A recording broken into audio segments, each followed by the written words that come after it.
시청자 여러분 안녕하십니까? 대한민국의 다음 대통령을 뽑는 대통령 선거가 오늘로 꼭 43일 앞으로 다가왔습니다. 시청자 여러분들은 어떤 사람이 대한민국의 다음 대통령이 돼야 한다고 생각하십니까? 대한민국의 대통령이 되겠다고 나선 사람들이 어떤 비전과 철학을 갖고 나라를 이끌어가려 하는지, 지나온 삶은 대통령이 되기에 부족함이 없는지 잘 살피고 따져보셔야겠지요. SBS는 오늘 보수정당의 적자임을 자부하는 자유한국당 경선 후보들 간의 합동 토론회를 마련했습니다. 시청자 여러분들께서 판단하시고 이해하시는 데 도움이 되기를 기대합니다. 오늘 합동 토론은 2시간 동안 진행됩니다. 그러면 먼저 오늘 이 자리에 참석하신 경선 후보자들을 차례로 여러분께 소개를 해드리겠습니다. 후보자 4분이 앉은 순서 그리고 모든 코너별 발언 순서는 각 후보 진영과 사전에 미리 협의해서 결정했다는 점 시청자 여러분께 말씀드립니다. 그러면 먼저 4번 홍준표 후보 소개해드리겠습니다. 네, 어서 오십시오. 홍준표입니다. 다음은 3번 김진태 후보입니다. 어서 오십시오. 네, 반갑습니다. 그리고 그 다음은 2번 김관용 후보입니다. 어서 오십시오. 감사합니다. 마지막으로 1번 이인재 후보입니다. 예, 이인재 인사드립니다. 예.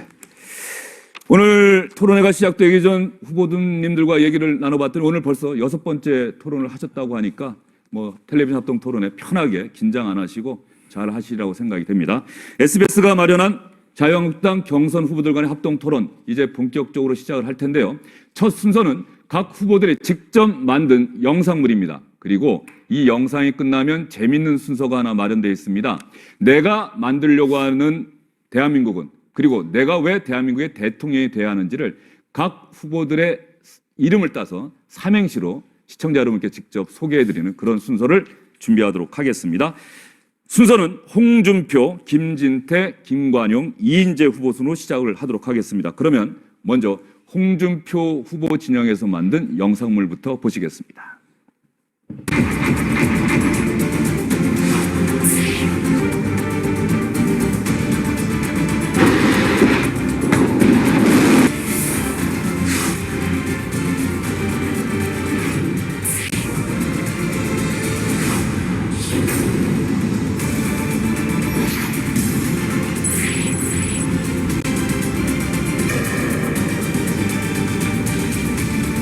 지금부터 시작하겠습니다.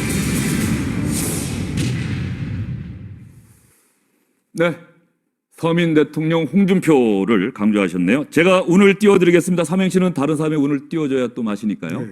자, 홍준표는 당당합니다. 준비된 서민 대통령입니다. 표류하는 대한민국 홍준표가 바로 세우겠습니다. 네, 역시 삼행시에서도 서민 대통령을 강조해 주셨습니다. 다음은 김진태 후보 진영에서 만든 영상물 보여드리겠습니다. 여기는 9회 말 투어부터입니다. 아직 승부가 끝났습니까? 승부는 이제부터라고 생각하는데 맞습니까? 다시 한번 해봅시다 여러분! 할 수 있습니까? 하나된 보수, 유일한 대안, 대한민국의 힘 김진태.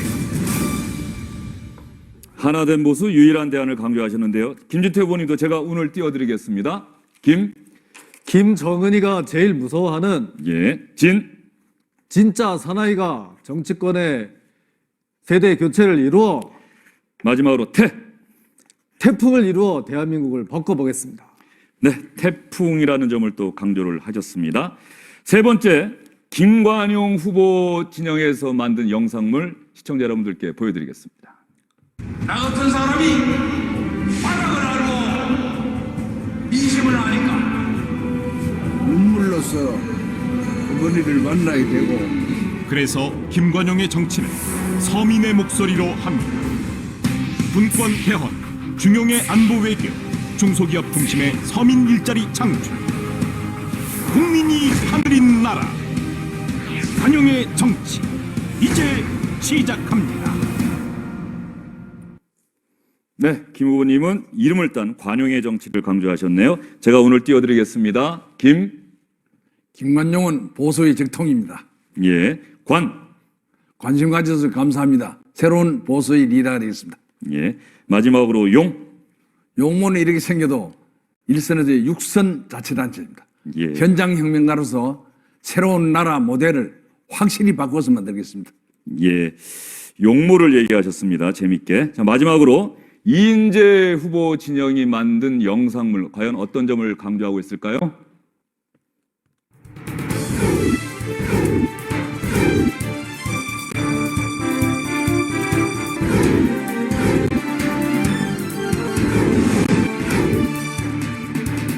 불사조처럼 날아올라 우리 당에게 위대한 승리를, 우리 국민에게 위대한 미래를, 우리 민족에게 위대한 통일을 반드시 바치겠습니다, 여러분. 네.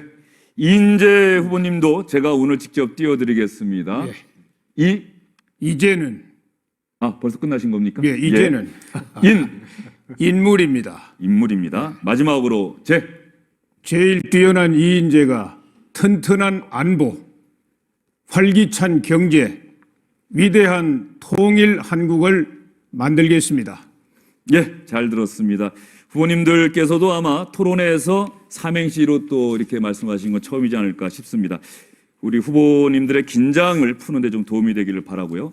다음으로는 제가 공통 질문을 드리도록 하겠습니다. 이 공통 질문에 대한 대답은 역시 김진태, 김관용, 이인재, 홍준표 후보 순서로 진행을 하도록 하겠습니다. 다만 원활한 토론 진행을 위해서 답변 시간은 30초 이내로 제한돼 있다는 점 여러분께 미리 말씀을 드리도록 하겠습니다. 공통 질문은 바로 이겁니다. 오늘 아마 뉴스 다 보셨을 겁니다. 검찰이 박근혜 전 대통령에 대해서 구속영장을 청구했습니다. 혐의는 구체적으로 밝히지 않았습니다만 이제 박근혜 전 대통령은 법원의 영장실질심사를 거쳐서 구속 여부가 결정될 수밖에 없습니다. 김진태 의원님, 박근혜 전 대통령에 대한 검찰의 구속영장 청구 그리고 구속 여부에 대해서 어떻게 생각하고 계십니까? 네. 한마디로 참담합니다. 뭐 이렇게까지 할 게 뭐가 있습니까? 탄핵이 좀 심하다고 생각하는 국민들 가슴에 대못을 여러 개 박은 겁니다. 정말 이렇게 해가지고는 공정한 나라라고 할 수 없고요. 이것을 뿌리 뽑기 위해, 바로 잡기 위해 제가 꼭 대통령이 되겠습니다. 네, 시간을 남겨두시고 답변을 마무리해 주셔서 감사합니다. 다음은 김관영 후보님은 이 문제에 대해서 어떤 견해를 갖고 계십니까? 탄핵에 대해서 사저로 돌아온 대통령에게 너무 가혹합니다.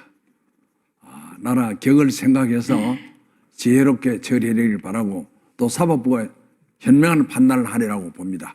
다시 한번 신중하게 처리를 해주기 바랍니다. 네, 사법부의 현명한 판단 강조하셨고요. 다음은 이인재 후보님의 견해를 여쭙겠습니다. 예, 박 전 대통령은 사실상 지금 연금 상태입니다. 뭐 도망할 의지도 없겠지만은 도망할래야 할 수도 없는 상황입니다. 전직 대통령을 쉽게 구속하면 국가 이미지에 큰 타격을 입습니다. 국가 이익을 위해서도 지혜로운 처사가 아니라고 생각합니다. 저는 법원에서 아주 신중하게 영장을 기각해 주기를 바랍니다. 네, 마지막으로 홍준표 후보께서는 이 문제에 대해서 어떤 생각 갖고 계십니까? 아마 검찰이 문재인 대선 가도에 박근혜 전 대통령을 구속하는 것이 도움이 되지 않나 이런 판단으로 영장을 청구한 것 같습니다. 법원에서 맑은 눈으로 구속 여부에 대해서 바른 결정이 있기를 기대합니다. 네, 알겠습니다. 공통 질문에 대해서 네 후보 모두 제한 시간을 잘 지켜서 답변해 주셔서 감사드립니다. 시청자 여러분, 이제는 자유한국당 경선 후보 네 사람의 정책과 공약, 리더십을 본격적으로 검증해 보도록 하겠습니다.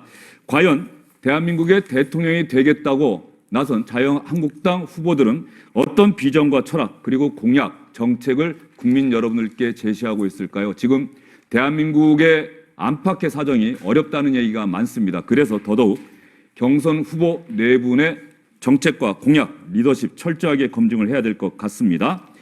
오늘 이 순서는 이렇게 진행을 하도록 하겠습니다. 후보가 한 명이 먼저 발언대로 나섭니다. 그리고 3분 동안 시청자 여러분들께 프리젠테이션을 직접 한다. 설명을 직접 합니다. 그리고 이 설명을 앉아있는 나머지 3명의 후보가 잘 듣고 그 이후로 10분 동안 질의응답의 시간을 갖도록 하겠습니다. 그 정책과 공약이 타당한지를 시청자 여러분들을 대신해서 다른 후보들이 검증하는 순서죠. 그리고 여기서 끝나는 것이 아니고 정책 검증이 끝나고 나면 그 다음에 모든 후보들의 리더십 검증까지 동시에 그 자리에서 이어가도록 하겠습니다. 아마 이 시간이 각 후보별로 한 20분 정도 될 것 같습니다. 그리고 리더십 검증까지 다 끝나고 나면 그 해당 후보자가 마지막으로 30초 동안 오늘 정책 검증과 리더십 검증을 하는 동안 미처 드리지 못한 얘기를 다른 후보들과 시청자 여러분들께 하는 그런 순서를 마련해 놓았습니다. 오늘 첫 번째 주자는 김관용 후보입니다. 김관용 후보께서는 저희가 미리 준비한 발언대로 이동해 주시기 바랍니다. 자, 김관용 후보가 자리로 이동하는 동안 우리 다른 후보님들께, 모든 후보님들께 주의사항을 좀 말씀을 드리겠습니다. 뭐 여러 차례 하셨으니까 잘 아실 겁니다. 너무 발언 시간을 끌거나 또 답변을 또 너무 길게 해서 다른 후보님들이 검증할 수 있는 그런 또 시간을 너무 제한해서는 안 될 것 같고요. 특히 요즘 많이 나오지 않습니까? 네거티브식 질문은 가능하면 자제해 주셨으면 좋겠습니다. 그리고 사회자도 이 정책 검증과 리더십 검증하는 동안은 가능한 개입하지 않도록 하겠습니다. 그러면 김관용 후보부터 우리 시청자 여러분들과 다른 후보들을 향해서 본인이 발표한, 본인이 제시한 공약 직접 3분 동안 설명해 주시기 바랍니다. 저의 꿈은 사람 중심 차별 없는 나라를 만드는 것입니다. 안보 없이는 국가도 없고 국민도 없습니다. 바로 목숨입니다. 생명입니다. 실용 외교를 국익 중심으로 펼쳐나가고 한미 관계를 지속 강화시켜서 사드 배치 완료하겠습니다. 그리고 독도 일본의 침탈 야욕으로 막아내겠습니다. 안보 대통령 확실히 되겠습니다. 정책의 근본은 국민들이 먹고 사는 문제를 해결해야 됩니다. 9988234 좀 생소한 숫자이긴 합니다만은 우리나라 산업 구조의 중소기업이 99%, 고용이 88%. 그래서 9988234. 그런데 문제는 2, 3개월 안에 다 2, 3년 안에 망한다는 얘기입니다. 큰일 났습니다.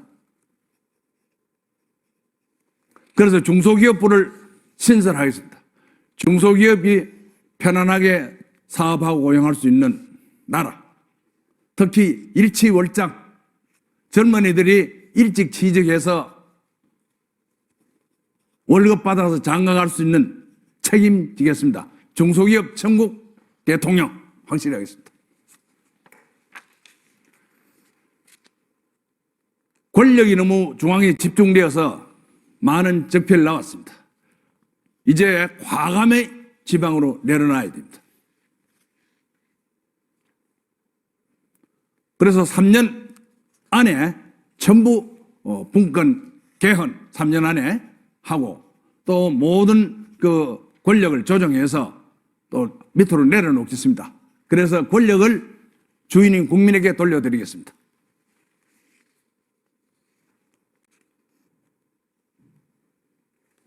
김관용의 용은 어려움을 극복하고 착오하는 용기입니다. 저는 별명이 들이대입니다.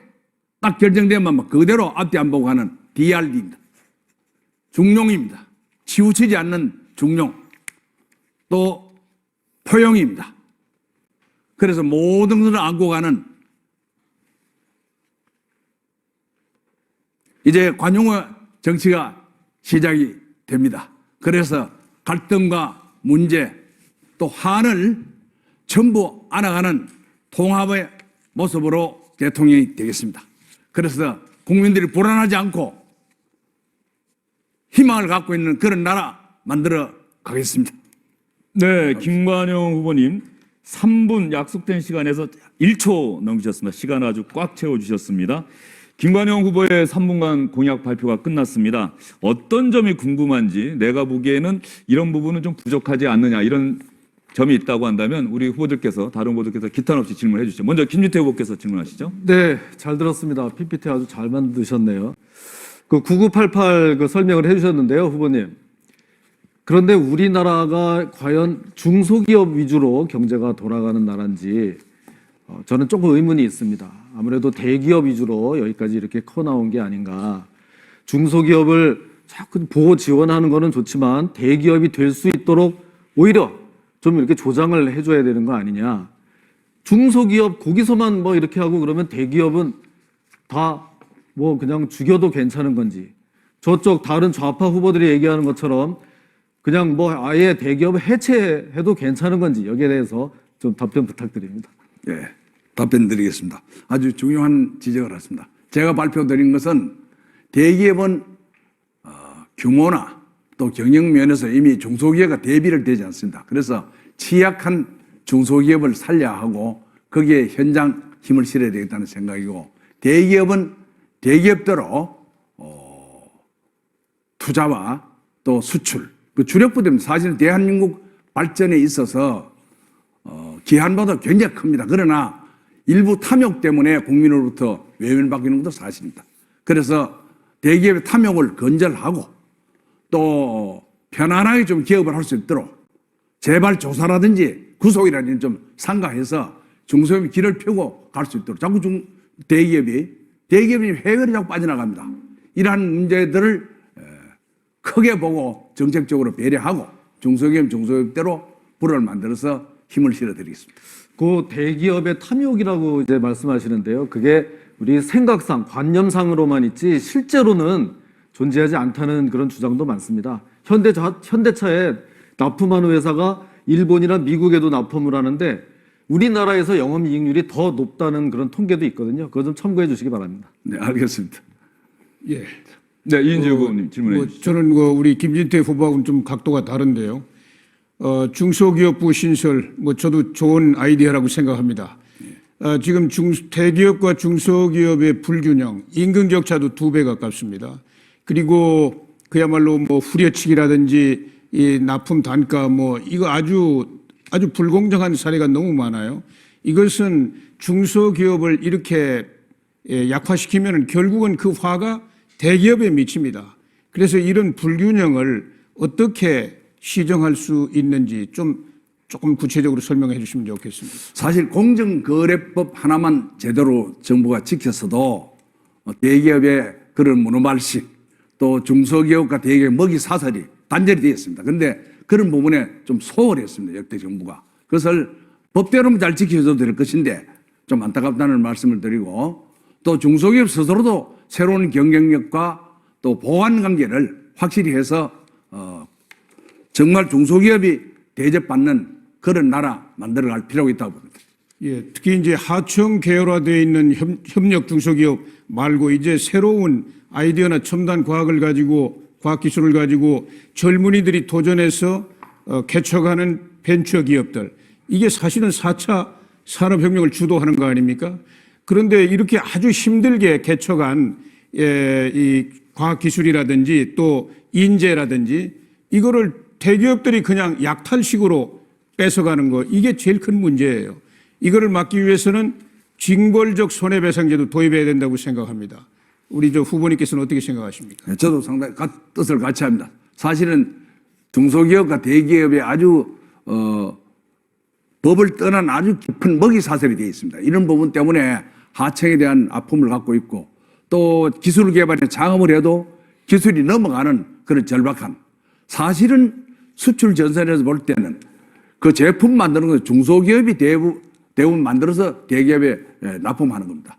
그래서 그런 부분에 구조관계를 본격적으로 검토할 시기가 됐다고 봅니다. 예. 조금 이따 또 시간 나오면. 네, 일단 두 후보께서 2개씩 질문하셨으니까 홍준표 후보님. 예, 방금 지금 말씀하신 중소기업의 기술력을 대기업이 탈취했을 때는 징벌적 손해배상제를 도입하자고 이인재 후보님 말씀하셨는데 2011년도에 이미 이 제도가 도입이 됐습니다.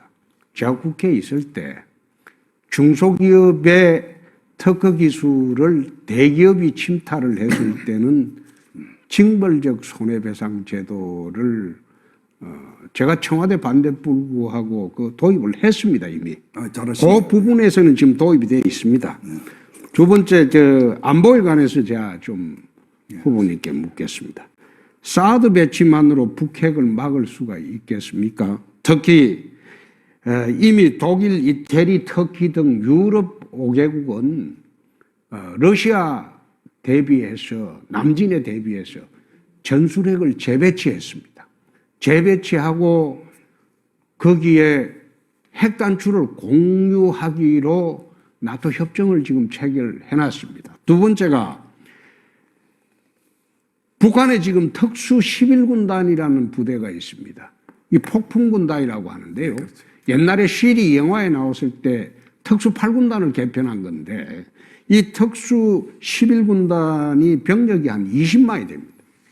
이 사람들이 유사시에 한국의 후방에 침투를 해서 요인 암살, 후방 교란, 파괴 이 임무를 띠고 있는 최정예 부대입니다. 그런데 대한민국에는 이 최정예 부대를 대응할 그런 부대 편제가 되어 있지 않습니다. 그래서 전술핵 재배치 문제하고 북한 특수 11군단 여기에 대한 방어 대책을 후보님께서는 어떻게 해야 된다고 생각하십니까? 우선 한미 동맹에 주는 군사 동맹입니다. 그래서 그런 기조하에서 이 문제를 접근해야 된다고 봅니다. 그런데 핵 설치 문제도 핵 관련 전술 무기들이 재배치되도록 요구해야 된다고 보고 미국과 그래서 핵은 일본은 뭐 핵을 설치하면 우리는 핵을 설치해야 돼. 저는 반대입니다. 그래서 핵 없는 나라로서 또 한미 군사 동맹을 좀 지속적으로 좀 강화해서 그 문제를 좀 풀도록 하겠습니다. 북한의 그 특작 부대들에 대한 특수 임무를 갖고 있는 부대에 대한 대응 전략은 국방부에서 잘 할 겁니다. 장관이 그 정도는 준비 안 했겠습니까? 저는 군에서 그런 별도의 보고를 받아본 적이 없습니다만은 그런 대응 전략은 저는 대한민국 군인을 믿습니다. 지난번 사드 때 국방부 관계관이 왔을 때 그래도 저는 대한민국 군인을 믿는다. 신뢰를 보낸다. 그렇게 좀 이해해 줬으면 좋겠습니다. 네. 저 홍준표 후보님께서 조금 전에 질문을 좀 상당히 길게 가지고 두 가지 질문을 하셨기 때문에 네. 다른 후보님들과 예. 두 개의 질문을 하신 걸로 예, 예. 이해를 하고 이제 하나씩 남은 시간이 한 2분 반 정도 되니까 짧게 질문하시고 짧게 대답하시는 걸로. 우리 홍 후보가 징벌적 손해배상제도 도입한 건 맞는데 아주 미약합니다. 이거 강화해가지고 막아내야 되고 그 독도 수호, 독도가 경상북도 이제 속해 있는데 그 독도 해저에는 어마어마한 에너지 자원이 있어요. 그렇죠. 메탄 하이드레이트라고. 그것 때문에 아마 일본이 저런 식으로 나오고 있는데 저는 뭐 우리 독도는 뭐 현재 우리 영토고 일본이 전쟁을 하지 않는 이상은 뺏어갈 수가 없습니다. 만일 거기를 뭐 침탈한다든지 하면은 우리는 바로 대마도를 대응해야 된다고 이렇게 생각하는데 어떻게 생각하십니까? 예, 독도를 관할하는 현장 도지사로서 오랜 세월을 보냈습니다. 사실 독도는 영토적으로 실효적 지배를 우리가 하고 있고 독도는 더 거슬러 올라가면 1500년 전으로 됩니다. 신라시대부터 그런 역사를 갖고 있음에도 우리나라가 어려울 때마다 예를 들면 1910년 이후 한일합방 이후 1950년 한국전쟁 또 지금 탈핵 국면에서 일본의 외무상이 강하게 그를 주장하는 모습들을 보고 참 안타깝게 생각합니다. 그러나 독도는 우리 민족의 섬, 실효적 지배로서 우리 현장에서 확실히 관리가 국민의 힘으로 지켜지고 있다는 말씀을 드립니다. 제가 하나만 예. 우리 후보님 그 대기업에 대한 시각은 굉장히 중요한데요. 네. 우리 다 대기업 뭐 재벌이라 그래서 전부 이제 욕을 한단 말이에요. 그런데 막상 또 자기 자녀들은 거기에 다 들어가고 싶어해요. 이런 모순 속에 살고 있는데 사실은 대기업이 많아지면 좋은 거예요. 그죠? 삼성전자 같은 게 한 10개씩 있으면 좋은 거예요. 우리나라는 대기업에 다니는 사람이 10%밖에 안 되는데 미국은 50%의 국민들이 다니고 있다는 겁니다. 그래서 저도 국회에 있어 보니까 자꾸 대기업을 너무 규제를 심하고 이렇게 하니까 중소기업에서 대기업이 아예 안 되려고 할 정도예요. 그래서 대기업도 중소기업만큼 좀 관심을 가지고 당연히 더 좀 육성해야 된다. 아니, 그렇게 생각합니다. 그런 어떻게 원칙은 생각하시는지. 그렇게 하고 그 균형을 기업 간의 기업 계열화든지 이런 균형을 잘 취하고 특히 이제 제가 탐욕이라고 얘기하는 것은 3세 경영 체제라든지 순환 출자라든지 이런 문제를 또 문어발식으로 프랜차이즈 서민이 일반 중소기업이 할 수 있는 기업에 손을 대는 이런 정도는 조절을 좀 해줄.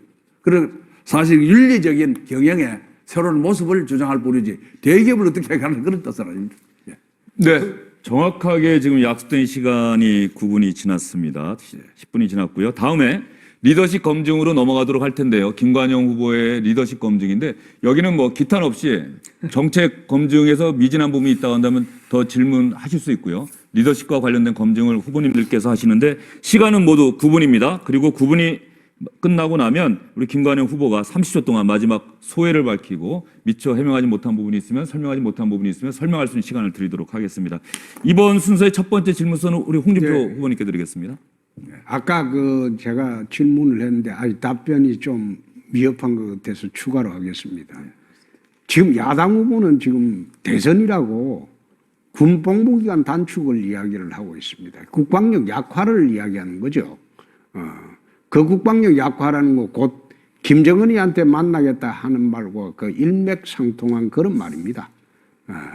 그래서 북한 11군단 20만에 이르는 최정예 이 병력을 대항하기 위해서 우리나라도 군체제를 개편을 해서 4군 체제로 개편을 하고 해병대 특전사를 통합해서 해병특전사령부를 만들어서 똑같이 북한의 특수 11군단에 대응을 하는 최정예 그 북한 침투 상륙부대를 만들어서 운용하는 게 어떠냐 그 말씀을 제가 한번 후보님께 드려봅니다. 사실 군 복무기간 단축 또 군 병력 정강에 대한 많은 사회적인 논의가 있습니다. 사실 정체불명의 정책도 많이 나오는 경우도 있고 또 홍 후보님께서는 11군단이라든지 아주 구체적인 이런 대응 수치를 상당히 연구를 많이 하셔서 참 대단하다 이런 생각을 합니다. 그래서 이건 군 체제에 관한 문제는 다시 한번 국방부에서 그런 또 내부 안보의 문제도 있고 해서 바로 발표를 못해서 그런데 이런 문제는 다시 한번 구체적으로 한번 접근을 한번 해보겠습니다. 오늘 지적하신 내용이 상당히 구체적이고 적시적이라고 생각합니다. 네, 고맙습니다. 네, 또 리더십 검증 관련해서 김진태 후보님. 네, 후보님. 아까 정말 PPT 참 잘 만들었더라고요. 근데 누가 만들었는지 좀 궁금합니다. 그래서 그건 제가 왜 그런 질문을 하느냐 하면요.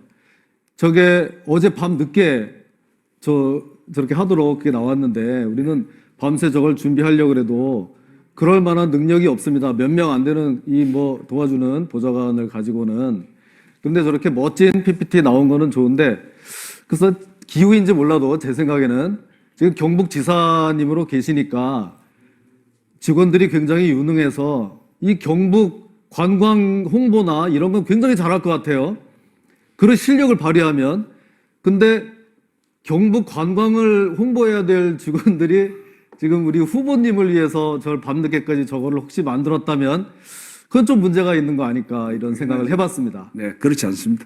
저희들이 지난번에 울산에서 보고한 그 브리핑 자료를 조절해서 축소하고 해서 또 그리고 여기는 그런 뭐 공무원들이 와서 하는 그런 경우가 없습니다. 그건 상식에 관한. 그러면 공무원이 아니고 다른 분들이 만들었다는 이야기인가요? 예, 걱정 안 하셔도 되겠습니다. 뭐 그래도 될까 모르겠는데. 예, 이인재 후보님. 예, 후보님도 내치는 국회로 넘기고 외치는 대통령이 직접 주도하는 이 분권형 대통령제 개헌 지지하시나요? 예, 그럼. 예. 그러면은 이제 주로 외교 안보 국방 통일을 대통령이 해야 되고 이제 경제라든지 뭐 복지, 문화, 교육, 환경, 노동 이런 거는 이제 국회에서 총리가 하게 되는데 우리 후보님은 외치에 자신이 있으십니까? 외교안보 국방통일. 그보다는 내치가 훨씬 더 국민 살찌우는 내치가 훨씬 더 맞지 않을까 싶기도 합니다. 후보님 질문하신 내용을 보니까 서로 바꿔하자는 그런 내용 같기도 하고 합니다만은 사실은 뭐 외교 관계 간단하게 답변해 주시죠. 외교 예. 관계가 저는 현장에 있으면서 아프리카나 또 미 유럽 투자 유치 때문에 부단하게 다녔고 문화 외교 때문에 중앙아시아를 통해서 동남아까지 또 해로는 아시아 지역까지 안 가본 적이 없습니다. 그래서 외교 문제는 실용 외교의 원칙 하에서 출발하면 해결이 될 수 있다고 봅니다. 예, 아주 중요한 거 하나만 좀 더 여쭤보겠습니다. 지금 이제 투자가 안 돼가지고 일자리가 안 만들어지고 우리 경제가 어려운데요. 그렇죠. 물론 뭐 노동 시장이라든지 다 개혁해내야 되지만은 중요한 게 이제 규제 혁파입니다. 규제 혁파. 이 행정 서비스가 빠른 속도로 제공이 돼야 되는데 사업하려고 하는 사람들한테 이 난마처럼 얽힌 규제 때문에 이게 안 되고 또 기초자치단체 거기도 뭐 과가 다 다르고 또 이제 도로 올라오면은 뭐 실국이 또 다 다르고 중앙에 올라오면 부처가 다 다르고 또 부처마다 또 이 칸막이가 돼 있고 이렇게 이 너무 복잡해 가지고 이 사업하시는 분들 필요한 서비스가 제때 공급이 안 됩니다. 그래서 뭐 공장 하나 지려면 몇 년씩 걸린다. 이거 다 빨리 혁파를 해야 되는데 어떻게 하면 통합적으로 빠른 행정 서비스를 만들어낼 수 있겠느냐. 이게 이제 행정혁명의 요체입니다. 어떻게 생각하십니까? 아주 중요한 지적을 했습니다. 지금 한 가지 예를 들겠습니다. 우리 복지 분야에 보면 21개 부서에서 360개 사업이 일선으로 내려옵니다. 그래서 이런 것들도 포괄적인 보조금을 해서 광역자치단체에서 결정할 수 있도록. 그리고 행정이 이게 처음에 저는 자치발전 자체가 시작한 것이 불행한 지방자치라고 봅니다.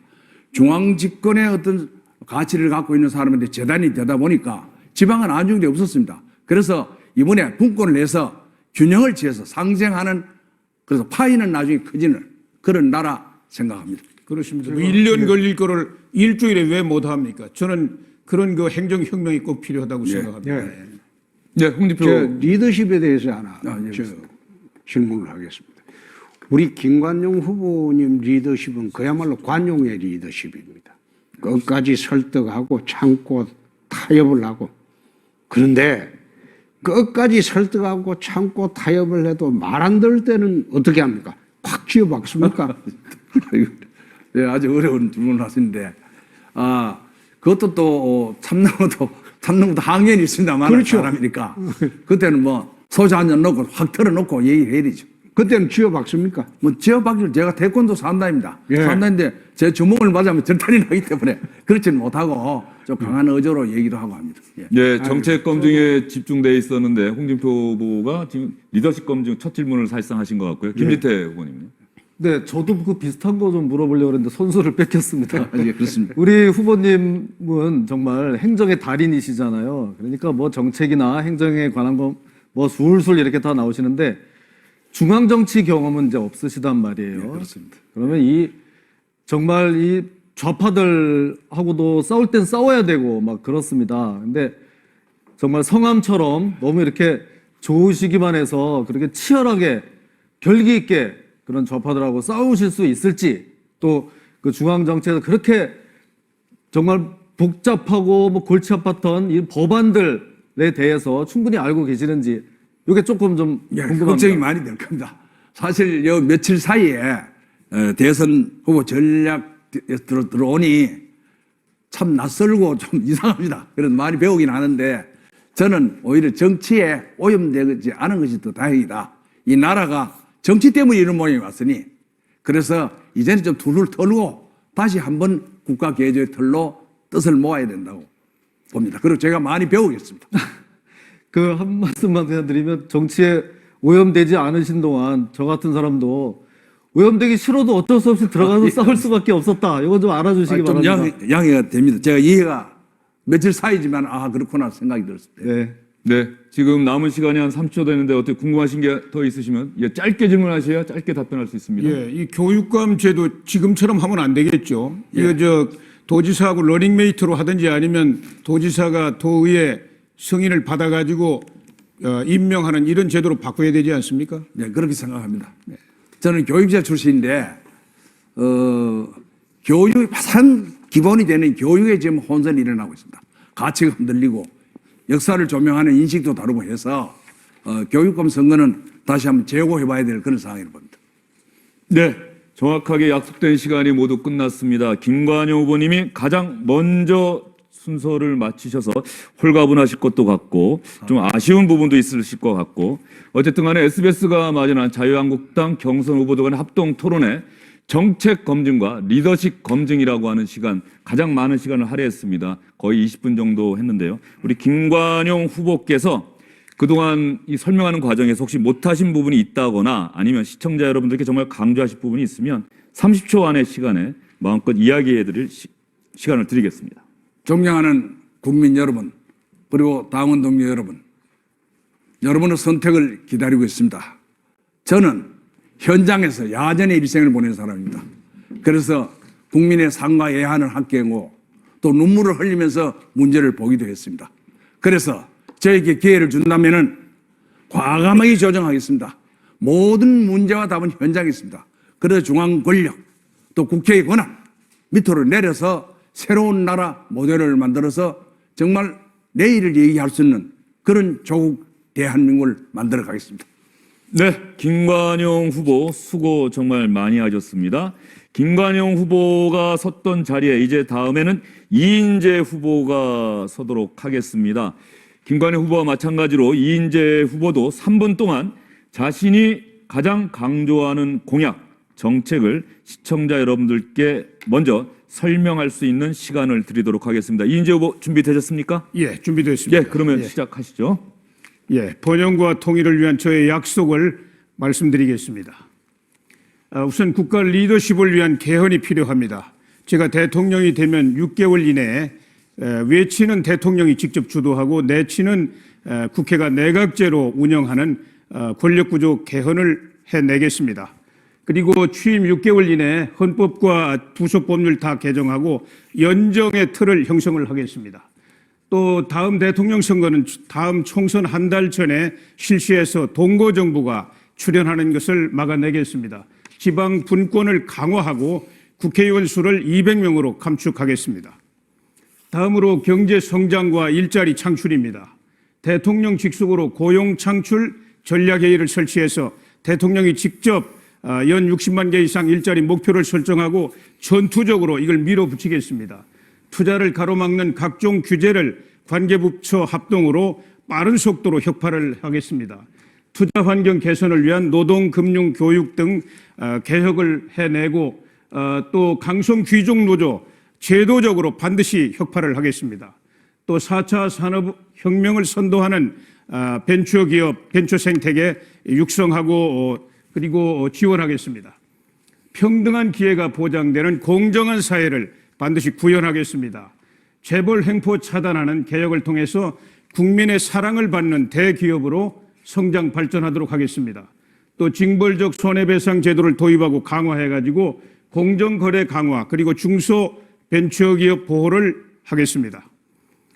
다음으로 생산적 양적 완화, 재정금융 확대 정책을 통한 경제 살리기에 집중을 하겠습니다.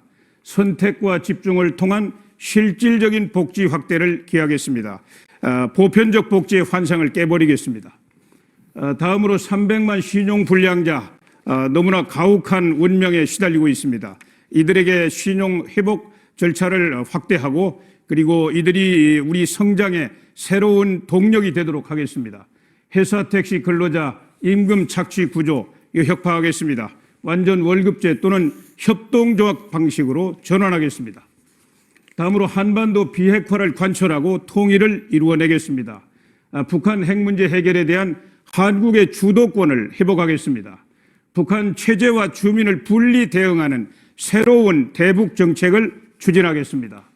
그리고 국제사회와의 협력과 공조를 강화하고 대한민국 주도의 한반도 통일에 대해서 국제사회의 이해와 협력을 견인하겠습니다. 그래서 북한 체제를 본질적으로 변화시키고 평화적인 통일을 꼭 이루어내겠습니다. 네, 이인재 후보님도 시간은 정말 잘 지켜주셨습니다. 약속된 시간보다 한 5초 정도 짧게 해주셨는데요. 이인재 후보 공약 잘 들으셨을 테니까는 또 기탄 없이 어떤 부분이 궁금한지 한번 질문을 해주시죠. 어느 분이 먼저 하시겠습니까? 예, 홍준표 후보님. 예. 대신에 질문 시간을 좀 짧게 좀 해주시길 모든 후보님들께 좀 부탁을 드리겠습니다. 예. 노동부 장관을 하셨기 때문에 우리나라 노동 정책에 대한 것은 대한민국 그 누구보다도 잘 아시리라 믿습니다. 우리나라 노동 정책의 가장 큰 문제점은 강성 귀족 노조에 대한 대책이 없다는 겁니다. 장관을 하셨으니까 이 3%도 안 되는 강성 귀족 노조가 대한민국을 흔들고 있는 이 현상에 대해서 어떻게 대처를 해야 하겠습니까? 원칙으로 돌아가면 됩니다. 노동조합은 근로자들의 복지를 위해 노력하는 봉사 조직입니다. 바로 이렇게 노조 본래의 모습으로 되돌려 놓아야 됩니다. 뭐 노조를 탄압하거나 뭐 말살하자는 이야기 절대 아닙니다. 선진국들처럼 노동조합이 민주적으로 운영이 되고 그리고 조합원들을 위해서 봉사하는 조직으로 제자리로 돌려보내면 됩니다. 옛날에 영국의 대처 수상이나 미국의 레이건 대통령이 강력한 노동개혁을 해가지고 성공했어요. 영국, 미국 경제 다 살려냈습니다. 요즘도 이것 때문에 진통이 심한데 프랑스 올랭드 지금 현재 대통령 국가 긴급권 동원해가지고 노동개혁하고 있습니다. 제가 대통령이 되면은 강성 귀족 노조의 이런 행포 무분별하게 파업을 하고 또 폭력을 휘두르고 또 정치 투쟁까지 앞장서는 이런 노조의 모습을 완전히 사라지게 하겠습니다. 네, 김진태 후보님. 네, 아까 그 4차 산업혁명을 이렇게 권장하기 위해서 벤처 생태계를 지원해야 된다. 그렇습니다. 참 좋은 말씀 이렇게 해주셨는데요. 저는 이제 약간 비슷하면서도 다른 게 국가가 뭐 이렇게 지원해주고 육성해주는 거는 좋은데 그렇게 하다 보면 자칫 시장 경제 질서를 건드리는 그런 사례를 전 너무나 많이 봐왔습니다. 그래서 오히려 좀 규제를 푸는 쪽에 좀 집중을 해야 되지 않냐. 하나만 예를 들면 대기업 요새 그 상법 개정안이라는 게 나와가지고 대기업을 어떻게든지 이걸 제한하고자 하는 법안이 막 올라와 있는데 그 중에 하나 뭐 한두 개를 이렇게 덜컥 해주면 대기업이 벤처기업을 M&A 할 수 있는 길이 점점 봉쇄가 되거든요. 그래서 제 얘기는 헌법 질서, 이렇게 시장 경제 질서 이런 거를 자꾸 건드리면 그런 입법이 이루어지면 시장이 무너진다. 부당한 이런 영향을 받는다. 그래서 자기들끼리 마음껏 능력을 발휘할 수 있게 그냥 이렇게만 좀 해주는데 정책 그 주안점이 두어져야 되는 것이 아닌지. 좋습니다. 뭐 우리나라 그렇습니다. 1차, 2차 산업혁명은 국가가 주도적으로 아주 성공적으로 해냈습니다. 그러나 3차, 4차 산업혁명이 지금 진행되고 있는데 이거는 민간 주도. 특히 네. 4차 산업혁명은 젊은이들의 도전, 용기, 열정 이게 원천입니다. 이거를 살려주는 환경을 제가 만들겠다는 거예요. 지금 이게 왜 안 되느냐. 우선 낡은 금융시장에서 제대로 된 자금을 공급을 못합니다. 이 젊은이들의 번쩍이는 아이디어, 첨단 과학기술 맞습니다. 이거를 가지고 금융이 나가야 되는데 뭐 담보가자라 뭐하라 안 됩니다. 지금 또 한 번 실패하면은 다시 일어서지 못하게 만들고 있어요. 또 대기업들이 힘들게 만든 기술 또 힘들게 양성한 인력 뭐 탈취해 가지 않습니까? 이거를 징벌적 손해배상제도 아까 말씀 나왔는데 강화해 가지고 아예 엄두를 못 내게 해야 됩니다. 그래서 이런 환경을 강력히 우리가 만들어주고 특히 야당이 뭐 청년수당 준다고 했는데요. 차라리 그런 돈이 있으면은 이 젊은이들이 거기에 투자할 수 있는 그런 중소 벤처 육성 그런 그 정책 금융 기금으로 만들어야 됩니다.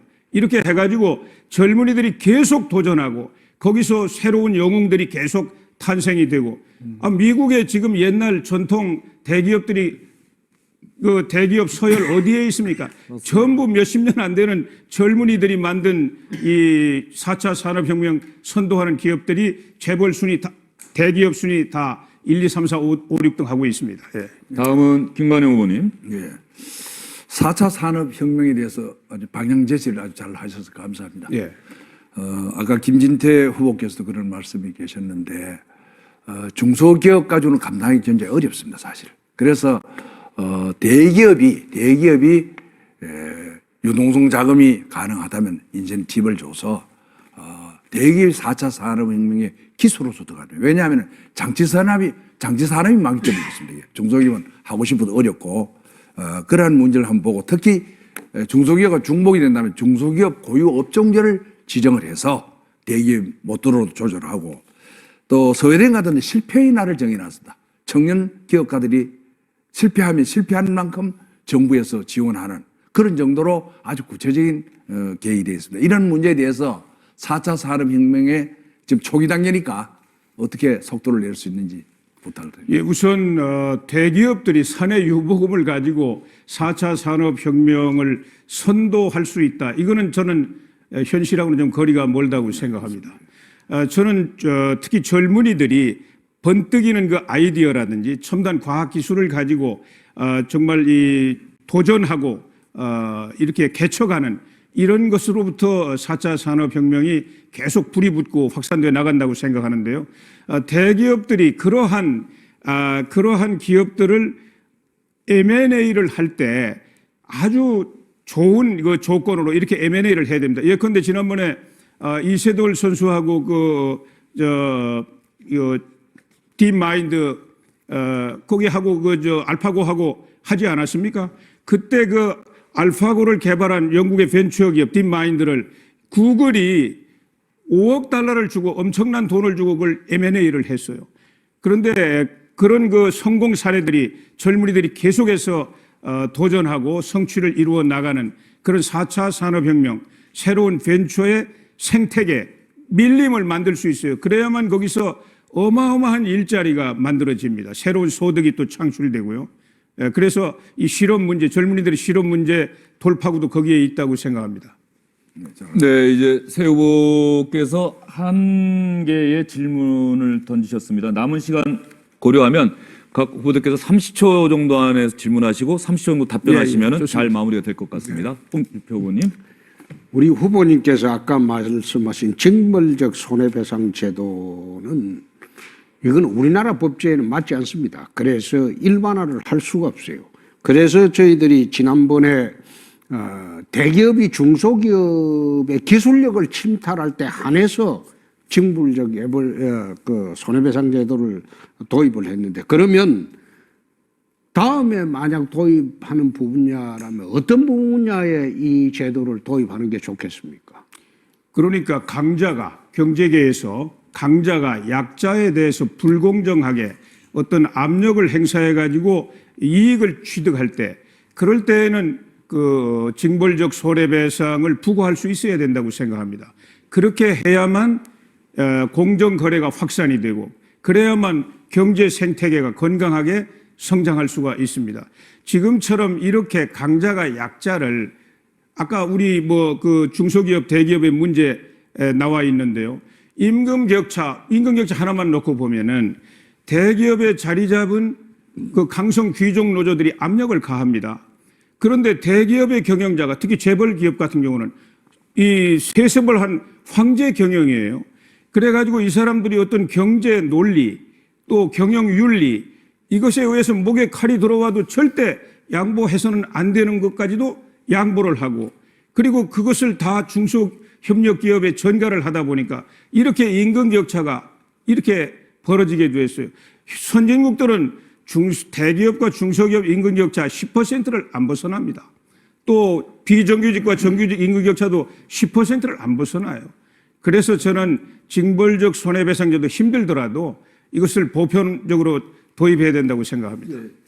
근데요, 그 징벌적 손해배상 이제 미국에서 그렇게 하는데 우리나라에는 저는 좀 안 맞는 것 같아요. 우리나라는 기본적으로 책임주의 원칙을 해서 100만 원어치 손해를 입은 사람은 100만 원만 청구를 해야 되는데 이걸 그냥 괘씸하다 해가지고 100만 원 손해 입은 사람이 갑자기 1억을 청구해서 받아낼 수 있는 이런 거거든요. 왜 안 맞냐면 우리나라는 그렇지 않아도 이 제도와 법에 감정과 증오심이 속속들이 막 스며들어 있어요.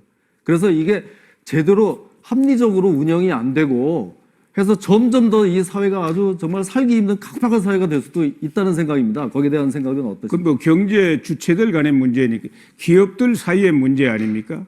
그래서 이거는 강자의 행포가 사라지고 나면 큰 문제가 없습니다. 지금처럼 이렇게 불공정한 거래가 일상화돼 있으면은 여기서 새로운 경제 활력은 일어날 수가 없습니다. 예. 그래서 그 제도를 어떻게 그 틀에서 운영을 해야지 원칙으로 운영을 해야지 운영하는 사람들의 선의에 잘해 나가겠지 여기만 맡겨서는 상당한 부담이 있다는 게 제 생각입니다. 뭐 그거는 언제나 징벌적 손해배상도 결국은 사법적인 판단이 전제가 되는 것이니까 거기서 잘 조정이 될 수 있을 거라고 생각합니다. 네. 이인재 후보가 내세운 정책에 대한 검증은 일단 시간이 다 된 것 같습니다. 다음은 리더십 검증으로 넘어갈 텐데요. 조금 전에도 말씀드렸습니다만은 리더십 검증은 정책 검증, 공약 검증 할 수 있습니다. 또다시 그러나 또 다른 측면에서 과연 이인재 후보의 리더십이 대통령직을 감당해낼 만한가 이 부분에 대해서 좀 중점적으로 질문을 해주셨으면 좋겠고요. 홍준표 후보와 김진태 후보가 질문 하나씩 더 하셨으니까 리더십 검증에 대한 첫 질문은 우리 김관용 후보께서 하시죠. 예. 아주 구체적으로 준비된 그 브리핑을 해서 감사합니다. 그리고 이제 공약은 발표안의 실천으로 이게 연결이 돼야 되는데 저는 현장에 있으면서 그런 성적표를 많이 갖고 있습니다. 시도조사 평가도 17번을 제가 전국에서 1등을 했습니다. 예. 참고로 해주시면 감사하겠다. 그런데 그 일자리를 만드는데 저도 상당히 이 문제 고민을 많이 합니다만은 후보님께서 많은 보관을 갖고 계실 것 같고 기업과 기업 또 젊은이들의 창업 또 정부 지원 이런 부분에 대해서 새로운 협력 관계 중심으로 한번 말씀을 해주시면 고맙겠습니다. 예, 제가 아까 고용창출 전략회의를 운영한다고 했는데요. 박정희 대통령 때 물론 시대 상황은 다르지만은 이 수출 확대 진흥 회의를 전투적으로 운영했습니다. 그래서 뭐 올해는 5억 달러, 내년에는 20억 달러, 100억 달러 이렇게 폭발적인 그 목표를 제시하고 군사 작전하듯이 밀어붙였습니다. 그런데 그때는 수출이 곧 성장이고 성장이 곧 일자리였습니다. 이제는 뭐 꼭 그게 일치하지 않으니까 일자리를 목표로 해놓고 해야 되는데 일자리는 투자에서 만들어지지 않습니까? 지금 우리 국가에 어떤 투자가 일어나려고 하는데 어떤 장애물 때문에 투자가 막히고 있습니다. 그럼 그 장애를 해결해주는 실천적인 전략을 구사하는 것이 바로 고용 창출 전략회의입니다. 그래서 이제 거기는 각 부처들이 모여가지고 아주 신속하게 빠르게 이렇게 문제를 해결해주고 그리고 이제 제도적으로 어떤 분야 산업을 개척하면은 말하자면 그 일자리가 많이 만들어진다. 예컨대 지금 관광이라든지 문화 콘텐츠라든지 이런 게 융합된 뭐 얼마든지 지금 뭐 인프라만 돼 있으면은 관광객 더 많이 올 수 있지 않습니까? 관광객이 100만 명 늘어날 때마다 일자리 몇 개 불어난다는 건 나와 있으니까 말입니다. 그런데 그거를 위해서 어느 분야를 어떻게 개혁을 해내야 되겠다. 그걸 또 이제 그런 그 개혁도 거기서 추진을 하고요. 이렇게 아주 전투적으로 일을 해내 가지고 일자리를 만들어내야 됩니다. 지금 매년 60만 명 가까운 젊은이들이 대학 졸업하고 나오는데 일자리 없습니다. 어떻게 합니까 이거? 그러니까 이거는 국가가 더 이상 방치할 수 없는 일이고요. 그런 전략을 가지고 해내겠습니다. 네, 그 홍준표 후보님. 지금 대한민국 교육은 정교조에 장악이 되어 있습니다. 대통령이 되시더라도 교육부를 통해서 정교조 교육감에게 지시를 하면 전부 정교조 출신 교육감들은 거부를 합니다. 근데 현재 지금 법제나 이 제도 하에서는 교육부가 정교조를 전혀 억제를 하거나 통제를 못합니다. 정교조가 잘못하는 것도 지금 정교조가 법의 노조죠.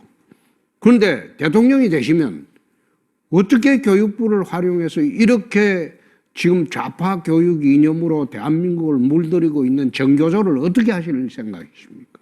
그러니까 아까 제가 우선 뭐 개헌을 할 때 이 교육감 지금처럼 교육자치를 따로 해가지고 하면 절대 안 됩니다. 교육자치도 본질이 주민자치입니다. 그래서 시도지사하고 러닝메이트를 하든지 아니면은 뭐 시도지사가 시도의회 승인을 받아가지고 임명을 하든지 이렇게 우선 제도를 바꿔가지고 전교조가 이 교육감 선거를 좌지우지해가지고 좌파 교육감들이 들어서는 일을 우선 원천적으로 막아야 됩니다. 개헌하기 이전에 지금 대책을 그 전에도 물론 해야 됩니다. 그 전에는 이 교육 뭡니까 이 전교조도 솔직히 말하면은 노동조합 아닙니까 노동조합. 법의 노조죠. 그러니까 법의 노조지만은 하여튼 원래 본질이 노조 아닙니까 노조. 지금은 법의 노조로 되어 있습니다만은 정말 선생님들의 복지를 위해서 봉사하는 조직이 돼야 되는데 교육의 내용까지도 좌지우지한단 말이에요.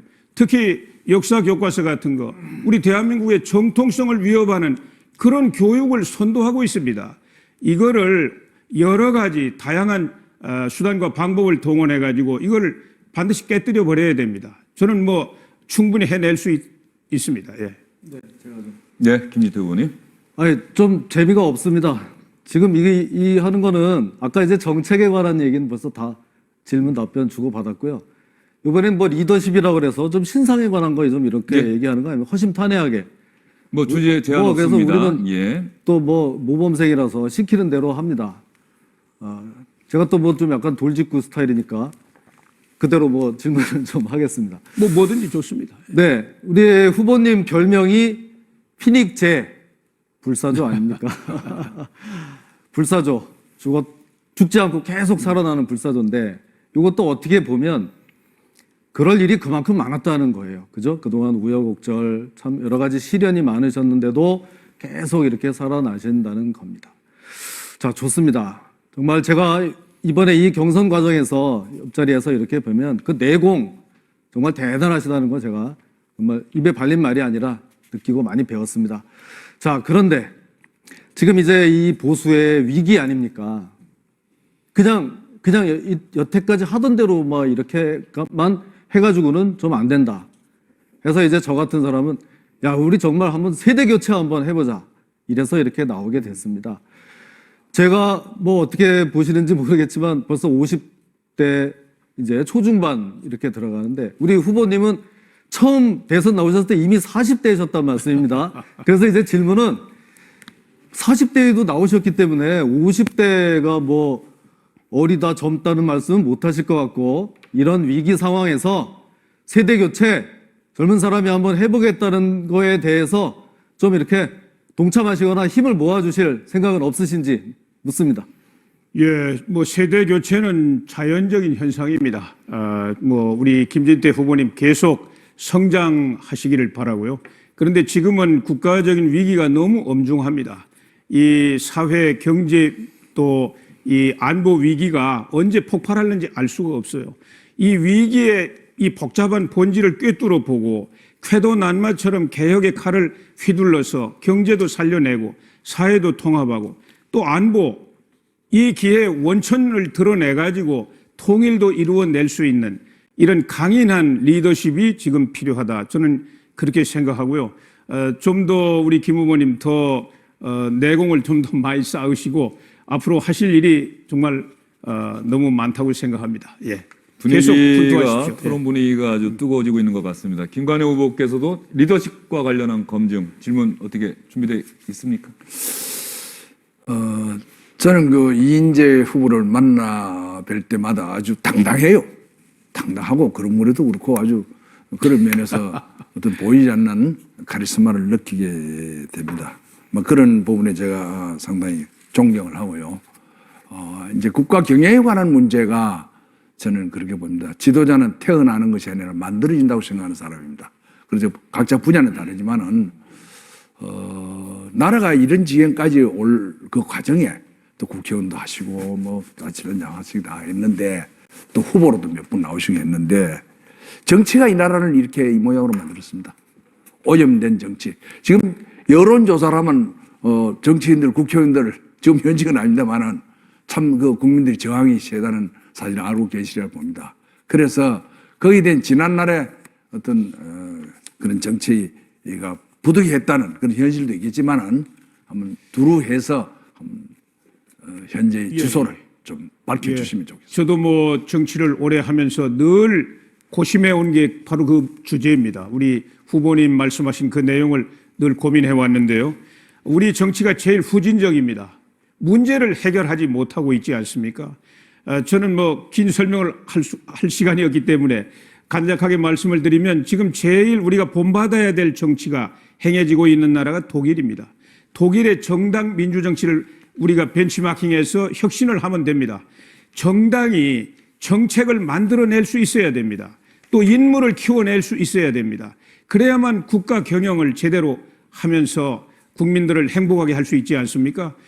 저는 끊임없이 독일의 정치를 본받아서 정치 개혁을 해내자 이렇게 주장을 해왔고요. 또 지도자들이 시대가 부여하는 소명을 자기 몸을 다 불태워가지고 받들어야 됩니다. 예, 이인재 후보님, 이제 시간이 마무리가 됐고요. 정책 검증과 리더십 검증.